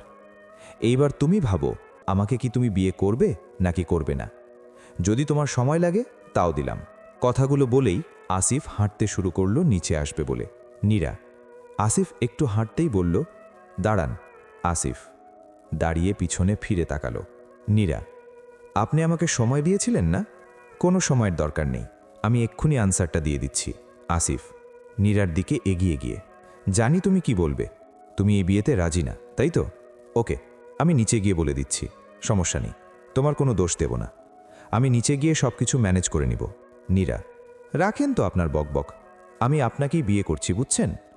আমি আমার লাইফে এমন একজনকেই চেয়েছি যার মনে শুধু ভালোবাসা থাকবে, থাকবে না কোনো অহংকার। আমি আপনাকে দেখে বুঝেছি যে মানুষটা পরিবারকে এত ভালোবাসতে পারে, সে মানুষের কখনোই মনে কোনো হিংসা থাকতে পারে না। আমার আপনার মতো এই রকম একজন মানুষের দরকার, যে আমাকে অনেক ভালোবাসবে। নীরার কথাগুলো শুনে আসিফ মুচকি হেসে মাথা নাড়িয়ে নিচে নেমে এলো। আসিফকে আসতে দেখে আয়ান দাঁড়িয়ে, ভাইয়া, আপনার কি পছন্দ হয়েছে? আমরা কি সামনে এগিয়ে যাব? আসিফ, সমস্যা নেই, এগোতে পারো। কথাটা শুনে সবাই আলহামদুলিল্লাহ বলে একজন আরেকজনকে মিষ্টি খাওয়াতে লাগলো। আয়ান এসে প্রাপ্তির কানের কাছে মুখ নিয়ে, মহারানী, বিয়ে হবে একটা, বাসর ঘর হবে 2টা। কথাটা শুনে প্রাপ্তি ভ্রু কুঁচকে আয়ানের দিকে তাকিয়ে, দেখা যাবে। আয়ান, আমি কোনো কথা শুনতে চাই না, আমি যেটা বলবো সেটাই। অরণি, এই তোমরা আবার কি ফিসফিস করছো? দুজনে মিষ্টি খাও। আয়ান, আচ্ছা, তাহলে আমরা কাজের কথায় আসি। আমাদের সবার মেয়ে পছন্দ হয়েছে, এখন বিয়ের ডেট তো ফাইনাল করতে হবে। আমরা তো দেখেই গেলাম, বাবা এবং মুরব্বীরা এসে বিয়ের ডেট ফাইনাল করে যাবে। কি বলেন সবাই? নীরাদের সবার দিকে তাকিয়ে, নীরার মা, আলহামদুলিল্লাহ, তোমরা যা ভালো মনে করো। নিশান, আয়ান, আমি কিন্তু একা সব সামলাতে পারবো না, তুই ওই দিকের কাজ সেরে সময় পেলে আমাকেও একটু সময় দিস। আয়ান, চিন্তা করিস না, বিয়ে ফাইনাল হলেই অভ্রকে তোর জন্য পাঠিয়ে দিব। বাড়ি ফিরে এসে সবাই তো নীরার প্রশংসা করছে। আজাদ সাহেব সবার কথা শুনে বললেন, তোমাদের পছন্দ হয়েছে, এইটাতেই আমি খুশি। আমার পরিবার খুশি মানে আমি খুশি। তবে তোমরা আসতে এত দেরি করলে কেন? অব্বু, নীরার মা তো না খাইয়ে আসতেই দিল না। আমি কিন্তু আজ একটা জিনিস বুঝেছি, নীরার মাও আপুকে অনেক ভালোবেসে ফেলেছে। হয়তো ছেলের বন্ধুর বউ বলে কথা, আদর তো একটু বেশি করবেই। অরণি, তোমার কি হিংসে হচ্ছে অরণিকে খ্যাপানোর জন্য? এই জন্যই তো বলি, কেমন পোড়া পোড়া গন্ধ আসতেছে। আমার আর খেদে কাজ নেই। অরণি, তোমরা গল্প করো, আমার আবার সকালে অফিস আছে। বাবা, আপনি বিয়ের দিন তারিখ ঠিক করে আমাদের জানিয়েন, আমরা কাল সকালে চলে যাব। আমার অফিসে কাল যেতেই হবে। আমার মনে হয় সামনের মাসের 3 তারিখের দিকে বিয়েটা হলে ভালো হবে, আমাদের জন্য সুবিধা হবে। আব্বু, এই মাসেরই তো আজ 19 তারিখ, বেশি দিন আর সময় কই। আমার মনে হয় এটাই ঠিক আছে। কি বলো প্রাপ্তি? আমি কি বলবো, তোমরা যা ভালো মনে করো। নীলিমা বেগম, প্রাপ্তি আর অরণি, তোরা সব কিছু গুছিয়ে এই বাড়িতে চলে আয়, তারপর সব কিছু ভাবা যাবে। আয়ান, প্রাপ্তি, ওঠো, আমার ঘুম আসছে, কাল অনেক সকাল সকাল উঠতে হবে। কথা শেষ করে সবাই সবার রুমে ঘুমাতে চলে গেল। প্রাপ্তি রুমে এসে ফ্রেশ হয়ে ঘুমাতে এলো। আয়ান বসে বসে অভ্রর সাথে ফোনে কথা বলছে। প্রাপ্তিকে এসে শুইতে দেখে আয়ান ফোন রেখে দিয়ে, বিকেলবেলা যে কথাটা বলেছি মনে আছে? অনেক কথাই তো বললে, কোনটা মনে রাখবো? বাবু, আমি জানি তোমার মনে আছে, কারণ আমার বউ তো আমি ভালো করেই চিনি। তোমার এইসব কথা বাদ দিয়ে ঘুমাও, সকালে আবার বাসায় যেতে হবে। না, আমি ঘুমাবো না। আগে তুমি বলো, তুমি আমার কথায় রাজি? প্রাপ্তি, আমি তোমাকে জোর করব না, তোমার ইচ্ছার বিরুদ্ধে আমি কিছুই করব না। কথাটা বলেই আয়ান অন্যদিকে মুখ ফিরিয়ে শুয়ে পড়ল। প্রাপ্তি চুপ করে বসেই আছে। কি বলবে আয়ানের কথায়? অনেক তো কষ্ট দিয়েছি আয়ানকে, আর কত কষ্ট দেব? আয়ানের মতো ছেলে আমার থেকে আরও ভালো মেয়ে বিয়ে করতে পারত। আমি তার যোগ্য না, তবুও আমায় কত ভালোবাসে, কত কেয়ার করে। আমাকে বিয়ে না করলে এত কষ্ট সহ্য করতে হতো না, ওকে ওর পরিবার থেকে আলাদা থাকতে হতো না।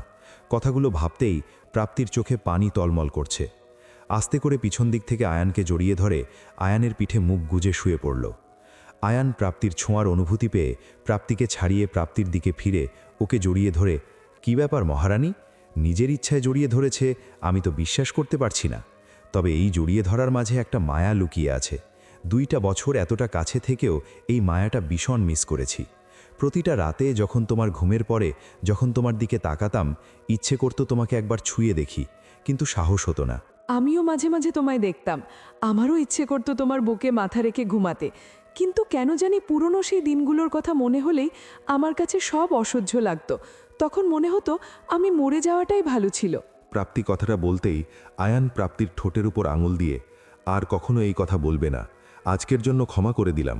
যদি এই কথা তোমার মুখ থেকে দ্বিতীয়বার শুনেছি, আমার থেকে খারাপ আর কেউ হবে না। এইভাবে কথা বলতে বলতে কখন দুজনে ঘুমিয়ে পড়ল মনে নেই। সকালে প্রাপ্তি উঠেই ফ্রেশ হয়ে এসে আয়ানের পাশে বসে একটা শোলা নিয়ে কানে সুরসুরি দিতে লাগলো। আয়ানকে সুরসুরি দিতেই লাফ দিয়ে উঠে বসে দেখে প্রাপ্তি একেবারে গোসল করেই ফ্রেশ হয়ে বসে আছে। আয়ান, কি ব্যাপার মহারানী, একদম সকাল সকাল গোসল সেরে নিয়েছ? আমার জানা মতে রাতে তো আমি তোমার সাথে কিছু করিনি। বাসায় যাবা না? আমাদেরকে তো বাসায় নামিয়ে দিয়ে তোমার আবার অফিসে যেতে হবে। তাড়াতাড়ি উঠে ফ্রেশ হয়ে নাও। বলে প্রাপ্তি উঠতে যাবে, তখনই আয়ান হাত টেনে নিজের কাছে টেনে নিয়ে জড়িয়ে ধরে নাকের সাথে নাক লাগিয়ে, এইটা কিন্তু আমার আনসার নয়। প্রাপ্তি নিজেকে ছাড়িয়ে, এইটাই আনসার বলে উঠে রুম থেকে চলে গেল। ড্রয়িং রুমে গিয়ে দেখে রেশি রেডি হয়ে বসে আছে। নীলিমা বেগম টেবিলে নাস্তা দিতে দিতে প্রাপ্তিকে আসতে দেখে, দেখ না প্রাপ্তি, রেশি সে সকাল থেকে রেডি হয়ে বসে আছে, কিছু খাচ্ছেও না। তোরা সত্যিই আর চলে যাবি? প্রাপ্তি, আম্মু এখন যেতেই হবে, 2 দিন পর তো চলেই আসবো। অরণি তো আছে এখন তোমার কাছে। আমিও থেকে যেতে পারতাম যদি তোমাদের জামাইয়ের অফিসে যেতে অসুবিধা না হতো। রেশির দিকে তাকিয়ে মুচকি হেসে, রেশি নাস্তা করছো না কেন? রেশি, তোমাদের জন্যই অপেক্ষা করছিলাম। সকালে নাস্তা করে আয়ানরা বেরিয়ে পড়ল। রেশি আর প্রাপ্তিকে বাসায় নামিয়ে দিয়ে আয়ান অফিসে চলে গেল। আয়ানকে দেখেই অভ্র এগিয়ে এসে, স্যার আপনি মিষ্টি খাওয়াবেন কখন? আয়ান নিজের রুমে যেতে যেতে, তোকে কতবার বলেছি আমাকে স্যার বলে ডাকবি না, তারপরেও তুই স্যার বলছিস কেন? অভ্র, এইটা তো অফিস, ফর্মালিটি মেনে তো চলতেই হয়। তুই অফিসের এমডি মানে আমাদের স্যার, তোকে যদি সবার সামনে আমি আয়ান বলে ডাকি তাহলে আমারও খারাপ লাগবে। সবাই বলবে আমি তোকে বন্ধুত্বের দোহাই দিয়ে ব্যবহার করছি। আয়ান অভ্রর কাছ থেকে ফাইলগুলো নিয়ে বসতে বসতে, বুঝলাম, এখন বল কিসের মিষ্টি তোকে খাওয়াবো?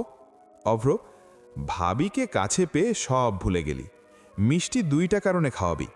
1, ভাবি তোর সাথে এখন ঠিকমতো কথা বলছে। 2, আসিফ ভাইয়ার বিয়ে। এখন বল কখন খাওয়াবি? আয়ান, ওকে, আজ রাতেই তুই আমার বাসায় ডিনার করবি আর একসাথে মিষ্টিও খাওয়া হয়ে যাবে।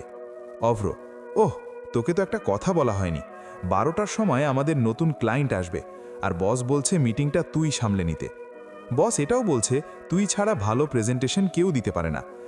আচ্ছা আয়ান, একটা সত্যি কথা বলবি? আয়ান, তোর সাথে কখনো মিথ্যে বলেছি? অভ্র, মিথ্যে বলিসনি ঠিকই, অনেক কিছু লুকিয়েছিস। আমার মনে হয় এইখানে আসার আগে তুই বড় কোনো কোম্পানিতে চাকরি করেছিস। আমি কি ঠিক বলেছি আয়ান? আয়ান, তোর হঠাৎ করে এইগুলো মনে হলো কেন? অভ্র, হঠাৎ নয়, আমার সবসময় তোর কাজ দেখে, তোর লাইফস্টাইল দেখে মনে হয়। আয়ান অভ্রর কথা কিছু না বলে চুপচাপ ফাইলগুলো দেখছে আর ভাবছে, কি বলবো অভ্রকে? আব্বুর নাম বললে অভ্র হয়তো চিনে যাবে, এতে আমার প্রাপ্তিকেও ছোট করা হবে। অভ্র, কিরে কিছু বলছিস না কেন? আয়ান, পরে এক সময় বলবো। আচ্ছা, যে ক্লায়েন্ট আসছে ওদের কোম্পানির নাম কি? অভ্র, চৌধুরী ইন্ডাস্ট্রি। আবিদ চৌধুরীকে চিনিস? উনি নিজেই নাকি আজ আসবেন। আমাদের কোম্পানির কাজ নাকি ওনার খুব ভালো লেগেছে। সব তো তোর জন্যই বল। আবিদ চৌধুরী, নিজের বাবার নামটা শুনেই আয়ানের সব কিছু যেন ঘুরপাক খাচ্ছে। অভ্রর দিকে আশ্চর্য ভরা দুটো চোখ নিয়ে তাকিয়ে আছে আয়ান। নিজের হাত থেকে ফাইলগুলো রেখে ঘড়ির দিকে তাকালো আয়ান। সময় আর বেশি নেই, হয়তো একটু পর চলে আসবে আবিদ চৌধুরী, কারণ সময়ের ব্যাপারে খুব সতর্ক তিনি। অভ্র আয়ানের মুখ চোখের অবস্থা দেখে, কিরে কি হয়েছে তোর? ওনাকে চিনিস নাকি আগে থেকে? নামটা শুনে কেমন জানি মনে হচ্ছে তোকে।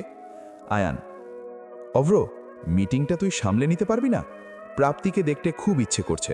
ওই বাড়ি থেকে এসেছে, হয়তো মন খারাপ করে আছে, ওকে এখন একটু সময় দেওয়া উচিত। অভ্র, তুই এত বউ পাগল কেন বলতো? মিটিং শেষ করেই বাসায় চলে যাস, কেউ তোকে আটকাতে যাবে না। এমন সময় অফিসের স্টাফ সাইদ এসে, স্যার আবিদ চৌধুরী এসে মিটিংয়ে যোগ দিয়েছেন, বস আপনাকে ডাকছেন।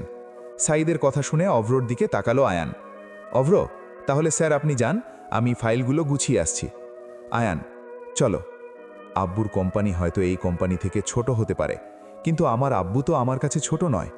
আমার আব্বু সবসময় বলে এই কোম্পানিটা আমার জন্যই আজ এত দূর পর্যন্ত এসেছে, কিন্তু এইভাবে আব্বুর সামনাসামনি হতে হবে আমাকে, আমি কখনোই ভাবিনি। আয়ান দরজা খুলে ভিতরে ঢুকতেই সবাই দাঁড়িয়ে পড়ল। আবিদ চৌধুরী আয়ানকে দেখেই চোখ বড় বড় করে আয়ানের দিকে তাকিয়ে আছে আর ভাবছে ও এখানে কি করছে, ওকে দেখে সবাই এইভাবে দাঁড়িয়ে গেল কেন? আয়ান সবাইকে বসতে বলে নিজের চেয়ারের পাশে দাঁড়ালো। কিভাবে বসবে সেই চেয়ারে, যেখানে পাশের চেয়ারটায় তার বাবা বসে আছে? আপনারা সবাই কেমন আছেন? পাশের একজন বলল, স্যার আমরা তো ভালোই আছি, কিন্তু আপনাকে দেখে অবাক হয়েছি। অভ্র এসে, স্যার আসবো? ইয়েস। অভ্রর কাছ থেকে ফাইল নিয়ে বলল, আপনি কেন অবাক হলেন বললেন না তো? লোকটা, আপনাকে দেখেই এত অল্প বয়সে এত দূর, এইটা কি ভাবা যায়? আয়ান মুচকি হেসে, আসলে আমার আব্বু বিখ্যাত বিজনেসম্যান।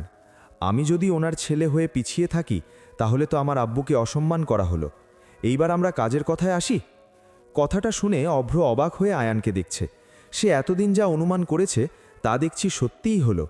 আবিদ চৌধুরীর রাগে চোখগুলো লাল হয়ে আছে, গম্ভীর হয়ে টেবিলের দিকে তাকিয়ে বসে আছে। আজ নিজের ছেলের জ্ঞানমূলক কথা শুনতে হচ্ছে। কেন জানি খারাপও লাগছে না। আমার ছেলেটা হয়তো আমাকে দেখানোর জন্যই এতদূর পাড়ি দিয়েছে। আয়ানকে দাঁড়িয়ে দাঁড়িয়ে কথা বলতে দেখে অভ্র, স্যার আপনি বসছেন না কেন? বসে কথা বলুন। আয়ান, অভ্র তুমি ভালো করেই জানো আমি সব জায়গায় বসি না। এইখানে সবাই আমার মুরব্বি, আমি ওনাদের ছেলের মতো। আমি এইখানে বসলে ওনাদের অসম্মান করা হবে। আবিদ চৌধুরী বুঝে গেছে আয়ান যে তাকেই শোনানোর জন্য কথাগুলা বলেছে। আয়ান প্রেজেন্টেশন দেখে আবিদ চৌধুরী মুগ্ধ চোখে তাকিয়ে আছে ছেলের দিকে। এমন সময় আয়ানের ফোন বাজতেই আয়ান বিব্রত বোধ নিয়ে সরি বলে ফোনটা পকেট থেকে বের করে দেখে প্রাপ্তির নাম্বার। প্রাপ্তি আমাকে কখনোই আর ফোন দেয়নি, আজ এমন সময় দিল কলটা রিসিভ না করলে হয়তো ওর মন খারাপ হয়ে যাবে। তাই একটু সরে গিয়ে কলটা রিসিভ করে, বাবু আমি মিটিংয়ে আছি, আর মিটিং শেষ করেই তোমাকে ফোন দিচ্ছি, প্লিজ রাগ করো না। প্রাপ্তি, ওকে। কথা শেষ করে আয়ান তার কাজে মন দিল। না, আব্বুকে দেখে এইভাবে দুর্বল হলে আমায় চলবে না, আমাকে শক্ত হতে হবে। সব কিছু শেষ করে আয়ান আবিদ চৌধুরীর সাথে ডিলটা ফাইনাল করে নিল। এমনভাবে তাদের মধ্যে কথা চলতে থাকে মনে হচ্ছে আজই তাদের বিজনেসের কাজে প্রথম দেখা। আয়ান কাজ শেষ করে রুম থেকে বেরিয়ে নিজের রুমে এলো। অভ্র এসে, আমি বললাম না তুই ছাড়া এইরকম প্রেজেন্টেশন কেউ দিতে পারে না। আবিদ চৌধুরী খুশি হয়েই ডিলটা করে নিল। আয়ান চুপচাপ বসেই আছে, মুখ দিয়ে কোনো কথা বের হচ্ছে না, মাথায় একটা কথাই ঘুরপাক খাচ্ছে, আজ আমার নিজের বাবার সাথেই বিজনেসের সম্পর্ক। অভ্র আয়ানকে চুপ থাকতে দেখে, কিরে আমি একাই বকবক করে যাচ্ছি আর তুই চুপ করে এত কি ভাবছিস? তুই তখন মিটিংয়ে একটা কথা বললি, তোর বাবা নাকি বিজনেসম্যান। অবশ্য আমি আগেই বুঝেছিলাম তুই আমার কাছে অনেক কিছু লুকাচ্ছিস। আয়ান, অভ্র তুই ঠিকই বলেছিস, সত্যি কখনো লুকানো যায় না, সেটা যে কোনো সময় সামনে চলে আসে। জানিস অভ্র, আজ আমি কার সাথে প্রজেক্টের ডিল করেছি? অভ্র? কেন জানবো না, আবিদ চৌধুরীর সাথে। আয়ান, এর বাহিরেও ওনার সাথে আমার একটা পরিচয় আছে, আর সেটা হলো উনি আমার বাবা। অভ্র বিস্মিত কণ্ঠে, মানে তোর বাবা? আমি তো কিছুই বুঝতে পারছি না। তোদের দুজনকে দেখে তো তা মনে হলো না, এমনভাবে ছিলি মনে হলো তোদের আজকেই প্রথম দেখা। আয়ান, সে অনেক কথা, সময় করে তোকে একদিন বলবো। আচ্ছা আমি তাহলে এখন আসি, তুই রাতে কিন্তু বাসায় আসবি। সে কখন আমি ফোন দিলাম মিটিংয়ে আছে বলে যে রেখে দিল তার কোনো খবর নেই। বাসায় যে দিয়ে গেল একটাবার ফোন দিয়ে খবর নেওয়ার প্রয়োজন বোধ করলো না। আগেই ভালো ছিল, কথা বলতাম না, ফোনও দেওয়া লাগতো না। জামা কাপড় গোছাইতে গোছাইতে বিড়বিড় করছে প্রাপ্তি। আয়ান এসে পেছন থেকে জড়িয়ে ধরে, কি হয়েছে আমার লক্ষ্মী বউয়ের? আমার উপর কি তার রাগ হয়েছে? প্রাপ্তি আয়ানকে দেখে অবাক হয়ে, তুমি এই সময় বাসায় চলে এলে? শরীর খারাপ নাকি? দেখি সামনে আসো। আয়ান প্রাপ্তিকে আরও শক্ত করে জড়িয়ে ধরে, এতক্ষণ আমাকে বকা দেওয়া হচ্ছে, এখন আবার ভালোবাসাও দেখানো হচ্ছে। প্রাপ্তি, আমার যা খুশি তাই করব, তাতে তোমার কি? আমার হাজব্যান্ডকে আমি মারবো, আদর করব, হাতে একটা চিমটি কেটে চিমটি কাটবো, তাতে আয়ান চৌধুরী কি? আয়ান, ওহ ব্যথা পেলাম তো। প্রাপ্তিকে নিজের দিকে ফিরিয়ে, আচ্ছা তুমি সত্যি আমাকে মারবে? ওকে তাহলে শুরু করো। প্রাপ্তি আয়ানকে ছাড়িয়ে, ফাজলামো করা হচ্ছে আমার সাথে, এখন যাও তাড়াতাড়ি ফ্রেশ হয়ে খেতে আসো। আয়ানের হাতে তোয়ালেটা ধরিয়ে দিয়ে প্রাপ্তি রুম থেকে বেরিয়ে গেল। আয়ান ফ্রেশ হয়ে এসে খাবার টেবিলে বসতে বসতে ঋষি কথায়, প্রাপ্তি ওর শরীরটা ভালো লাগছে না, তাই আগেই খাইয়ে মেডিসিন দিয়ে দিলাম, হয়তো শুয়ে আছে। ভাবছি ভাইয়ার বিয়েটা শেষ হলে ঋষির বিয়ের জন্য ছেলে দেখব। আয়ান খেতে খেতে, ঋষি যদি বলে ও বিয়ে করবে না, ও ওর পরিবারের কাছে ফিরে যেতে চায় তখন? কথাটা শুনে প্রাপ্তি মন খারাপ করে, সেটাই, তবে একবার বলতে অসুবিধা কোথায়? আয়ান, তোমাকে তো বলতে ভুলে গেছি, রাতে অভ্র আসবে, আমাদের সাথে খাওয়া দাওয়া করবে। প্রাপ্তি, সমস্যা নেই। আয়ান, রান্না করতে তোমার কষ্ট হবে না? এক কাজ করলে কেমন হয়, সব রান্না বাহিরের থেকে নিয়ে আসি। প্রাপ্তি, কোনো দরকার নেই, আমিই পারবো। অভ্র আমার ভাইয়ের মতো ভাইকে রান্না করে খাওয়াবো, এতে কষ্ট কিসের? তুমি কোনো চিন্তা করো না, আমি পারবো। আয়ান, আমি জানি তুমি পারবে, কিন্তু তোমার তো কষ্ট হবে। প্রাপ্তি, বললাম তো তুমি চিন্তা করো না।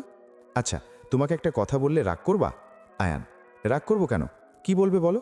প্রাপ্তি, ভাইয়ার বিয়েতে তোমাদের বাড়ির সবাইকে ইনভাইট করলে কেমন হয়? আয়ান, তুমি ভালো করেই জানো ওরা আসবে না। প্রাপ্তি, আকাশ ভাইয়া আর ভাবি তো আসতে পারে, প্লিজ বলো না।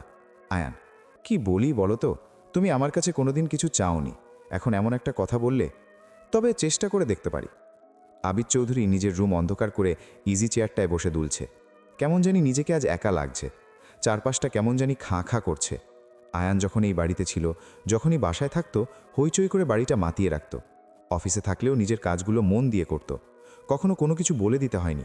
আজ একটা মেয়ের জন্য আমার ছেলে আমাকে পর্যন্ত ত্যাগ করে দিল, আমার সম্মানের কথা একটাবার চিন্তা করলো না। এই 2টা বছর আমি হয়তো একটু বাড়াবাড়ি করে ফেলেছিলাম, সবাইকে ওর সাথে যোগাযোগ করতে না দিয়ে। সবাই হয়তো ভাবে আমার মনে কোনো মায়া নেই, কারো প্রতি কোনো ভালোবাসা নেই, আমার মন পাথরের মতো। সত্যি কি তাই?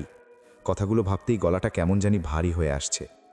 আয়েশা বেগম রুমে ঢুকে অন্ধকার দেখে লাইটটা জ্বালিয়ে আবিদ চৌধুরীকে দেখে, কি হয়েছে? বাইরের থেকে আসার পর থেকেই দেখছি মন খারাপ, কিছু হয়েছে? আবিদ চৌধুরী চশমাটা মুছে পড়তে পড়তে দীর্ঘশ্বাস ফেলে বলল, না কিছু না। আকাশের ফোনটা অনেকক্ষণ থেকে বেজে যাচ্ছে। আকাশ ওয়াশরুমে থাকায় ফোনটা ধরতে পারছে না। সুমি এসে দেখে বারবার আকাশের ফোনে কল আসছে। সুমি, আকাশ, তোমার ফোনটা অনেকক্ষণ থেকে বেজে যাচ্ছে, তাড়াতাড়ি ফ্রেশ হয়ে বের হও। আকাশ, তোয়ালে দিয়ে চুল মুছতে মুছতে, রিসিভ করোনি কেন? সুমি, তোমার অফিসের কলও তো হতে পারে, তাই করিনি। আকাশ ফোন নিয়ে দেখে আয়ানের নাম্বার থেকে ফোন। আকাশ, আয়ান ফোন করছে। সুমি, নাম্বার ওর নাম দিয়ে সেভ করোনি কেন? আমি ভাবলাম অন্য কেউ। আকাশ, আব্বুর চোখের সামনে কখন পড়ে যায় ঠিক আছে, দেখি কেন ফোন করছে। ফোন রিসিভ করে, কেমন আছিস? আয়ান, এই তো ভালো। কি করছিস সবাই?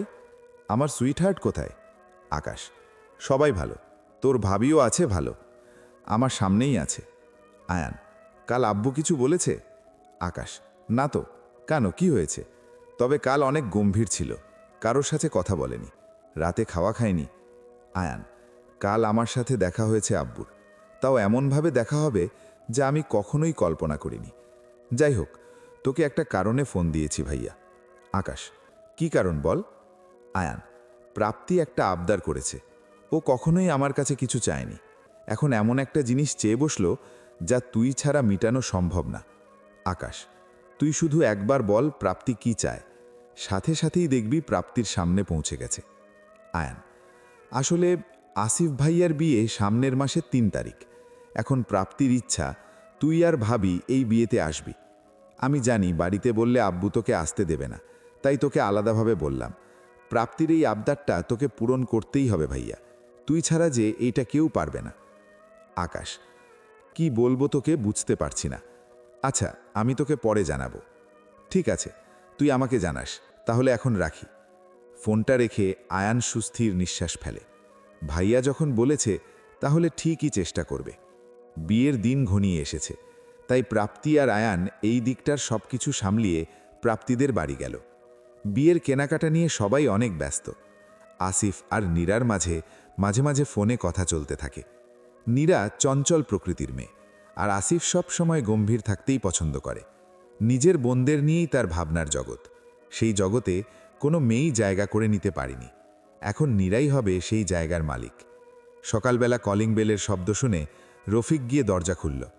আবিদ চৌধুরী পেপার পড়তে পড়তে নিজের রুম থেকে ড্রয়িং রুমে বসল। আকাশও নাস্তা করার জন্য নিচে নেমে এলো, কিন্তু আবিদ চৌধুরীকে পেপার পড়তে দেখে নিজেও বসে পড়ল। রফিক দরজার সামনে 2 জন লোককে দাঁড়িয়ে থাকতে দেখে, কাকে চাই? একজন বলল, আবিদ চৌধুরী আছে? রফিক, জি স্যার, ভিতরেই আছে, কিন্তু আপনারা কারা? দ্বিতীয় লোকটা, আমরা কুরিয়ার থেকে এসেছি। আসলে কয়েকদিন আগে আবিদ চৌধুরীর নামে কয়েকটা পার্সেল এসেছিল, সমস্যা থাকার কারণে দিয়ে যেতে পারিনি। আবিদ চৌধুরী রফিককে দরজায় দাঁড়িয়ে কথা বলতে দেখে, রফিক, কোনো সমস্যা? রফিক পার্সেলগুলো নিয়ে লোকগুলোকে বিদায় দিয়ে আবিদ চৌধুরীর কাছে আসলো। আবিদ চৌধুরী, তোমার হাতে এইগুলো কি? রফিক, জানি না স্যার, কুরিয়ার থেকে আসছে আপনার নামে। আবিদ চৌধুরী, আকাশ, খুলে দেখো তো এইগুলোতে কি আছে। সুমি আর আয়েশা বেগমও রান্নাঘর থেকে এগিয়ে এলেন। আকাশ পার্সেলগুলো খুলতেই সবাই অবাক হয়ে আছে। সবার জন্য জামা কাপড়। কে পাঠিয়েছে এগুলো? সুমি আবিদ চৌধুরীর দিকে তাকিয়ে, বাবা, আপনি সবার জন্য শপিং করে তো সবাইকে সারপ্রাইজ করে দিলেন। আবিদ চৌধুরী, সুমি, আমি কোনো শপিং করিনি, কিন্তু এইগুলো কি পাঠিয়েছে? আকাশ, আব্বু দেখো, মনে হচ্ছে এইখানে দেখছি শখ থেকে রুমকির জন্যই বেশি। আবিদ চৌধুরী, কিন্তু এইগুলো পাঠালো কে? সুমি, মনে হচ্ছে যে শপিং করেছে সে জেনে বুঝেই করেছে। সবাই চিন্তায় পড়ে গেল, কে পাঠিয়েছে এইসব? আয়েশা বেগম আকাশের দিকে তাকিয়ে, আমার মনে হয় এইগুলো আয়ানই পাঠিয়েছে হয়তো। আয়ান ছাড়া কে আর পাঠাবে বল? সুমি, মা, আপনি ঠিকই বলেছেন, এইগুলো আয়ানই পাঠিয়েছে হয়তো। আবিদ চৌধুরী কিছু না বলেই নিজের রুমের দিকে চলে গেলেন। রুমে গিয়ে ভাবছে, আমি যদি এখন ওদের কিছু বলি হয়তো এতে বিপরীত হতে পারে। সব কিছুতেই বাড়াবাড়ি করে করা ঠিক হবে না। আমাকে এখন বুঝে শুনে কাজ করতে হবে। সুমি আয়েশা বেগমের দিকে এগিয়ে গিয়ে, মা, বাবা কিছুই না বলে চলে গেল। আমার কাছে কেমন গোলমাল লাগছে। আয়ান এইগুলো পাঠিয়েছে শুনেও বাবা কোনো রিয়াক্ট করলেন না। আপনি কি কিছু বুঝতে পেরেছেন, নাকি বড় কোনো ঝড় আসতে চলেছে? আকাশ, সুমি, তুমি একটু বেশিই ভাবছো। বাবা হয়তো আয়ানকে আস্তে আস্তে মেনে নেওয়ার চেষ্টা করছে। আমরা একা আয়ানকে ভালোবাসি তা কিন্তু না, বাবাও আয়ানকে অনেক ভালোবাসে। ভুল বুঝাবুঝি সবার মাঝেই থাকে। হয়তো বাবার অভিমানটা একটু বেশিই করেছে। আয়েশা বেগমের চোখগুলো ছলছল করছে। কিছু না বলেই রান্নাঘরের দিকে চলে গেল। প্রাপ্তিদের বাড়ি সাজানো শুরু হয়েছে। তার মামা, মামি, চাচা, চাচি অনেকেই চলে এসেছে। শপিং নিয়ে আয়ান, প্রাপ্তি, অরণি অনেক ব্যস্ততার মধ্যে কাটাচ্ছে। আজাদ সাহেবের একটাই কথা, সব কিছু যেন ঠিকঠাকভাবেই হয়। তার একটা মাত্র ছেলে, কোনো কিছুতে যেন কমতি না থাকে। আজাদ সাহেব বেশিরভাগ দায়িত্ব আয়ানের কাঁধে দিয়েছে। আয়ান ছাড়া তিনি কাউকে ভরসা করতে পারেন না। সিয়াম সবসময় নিজের কাজ নিয়ে ব্যস্ত থাকে। আয়ান অভ্রকে ফোন দিয়েছে আসার জন্য। সন্ধ্যায় বসে সবাই আড্ডা দিচ্ছে নীলিমা বেগমের রুমে। কি কি কেনাকাটা করেছে সবাইকে দেখাচ্ছে প্রাপ্তি। আয়ান দরজায় দাঁড়িয়ে অনেকবার ইশারা করছে তার কথা শোনার জন্য। সবার সেই দিকে নজর না পড়লেও প্রাপ্তি দেখছে। প্রাপ্তি ভাবছে হাতের কাজ শেষ করে করেই তারপর যাবে। কিন্তু আয়ানকে আবার ইশারা করতে দেখে, অরণি, আপু তুই যা, আমি সবাইকে দেখাচ্ছি। তুই না গেলে ভাইয়া হয়তো এইখানেই জ্ঞান হারাবে। কথাটা শুনে সবাই হাসতে শুরু করলো। আয়ান লজ্জা পেয়ে মাথা চুলকাতে চুলকাতে বলল, আসলে প্রাপ্তি, তোমার সাথে আমার জরুরি কথা আছে, প্লিজ শুনে যাও। প্রাপ্তি রাগী ভাব নিয়ে আয়ানের কাছে গিয়ে, চলো জানি আমি কি কথা আছে। প্রাপ্তি আর আয়ান চলে যেতেই প্রাপ্তির চাচি, মেয়েটার কপাল অনেক ভালো, না হলে এমন বর কেউ পায়? কাল আসার পর থেকে দেখছি মেয়েটাকে অনেক যত্ন করে, অনেক খেয়াল রাখে। এইটাই হচ্ছে প্রকৃত ভালোবাসা। অরণি, তোর বর তোকে এইরকম খেয়াল রাখে? অরণি, রাখবে না কেন, হয়তো ভাইয়ার চেয়ে কম। চাচি, এইগুলো নিয়ে পরেও কথা বলা যাবে, আগে কাজগুলো সেরে ফেলা যাক। প্রাপ্তি আয়ানের সাথে রুমে আসতেই আয়ান দরজা বন্ধ করে দিল। প্রাপ্তি, কি ব্যাপার, এই সময় দরজা বন্ধ করলে কেন? আয়ান, তোমায় খুব দেখতে ইচ্ছে করছিল, তাই তোমাকে ডেকেছি, কিন্তু তুমি সবার সামনে এমন ভাব করছিলে মনে হচ্ছে আমায় দেখোইনি। প্রাপ্তি, তুমি তো দেখছিলে আমি অনেক ব্যস্ত ছিলাম, তারপরও কেন তুমি আমায় ডাকছিলে? আয়ান, প্রাপ্তি, তোমাকে না দেখলে আমার ভালো লাগে না, বলেই আস্তে আস্তে প্রাপ্তির কাছে আসতে থাকলো। প্রাপ্তি আয়ানকে কাছে আসতে দেখে রাগী ভাব দেখিয়ে, দাঁড়াও এইখানে, একদম কাছে আসবে না বলে দিলাম। আয়ান সত্যিই দাঁড়িয়ে গেল প্রাপ্তির কথা শুনে। কি ব্যাপার প্রাপ্তি, তোমার কি মন খারাপ? এইভাবে কথা বলছো কেন? প্রাপ্তি, আমি ঠিক আছি। আচ্ছা, তোমাকে একটা কথা বলেছিলাম, সেটার কি করেছো? ভাইয়ারা কি আসবে?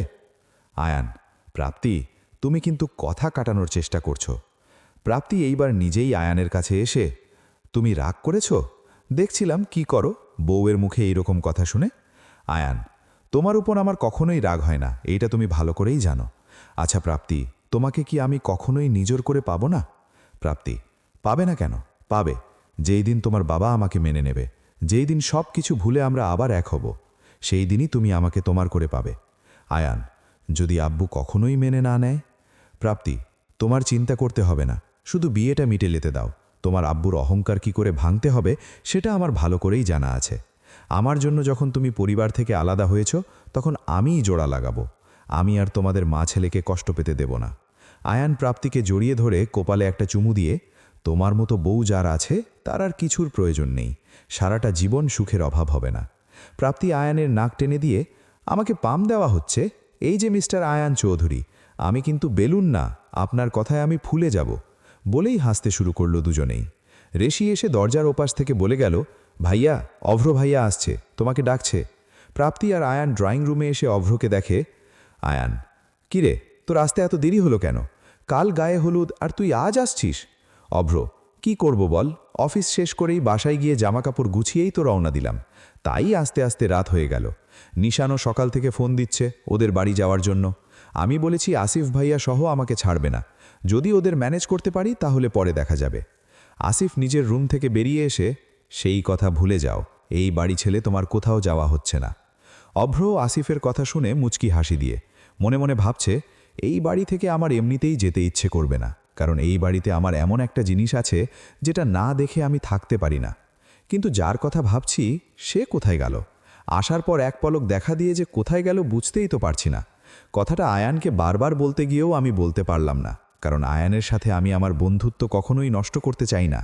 প্রাপ্তি অভ্রর চোখের সামনে তুড়ি মেরে, এই যে ভাইয়া, আপনি কোথায় হারিয়ে গেলেন? আমরা কিন্তু সবাই এইখানেই আছি, তাহলে আপনি এই দিক ওদিক ফিরে কাকে খুঁজছেন? অভ্র চমকে উঠে, কেশু বললে, প্রাপ্তি, আমি কিন্তু কিছু বুঝতে পারছি আপনি কি খুঁজছেন।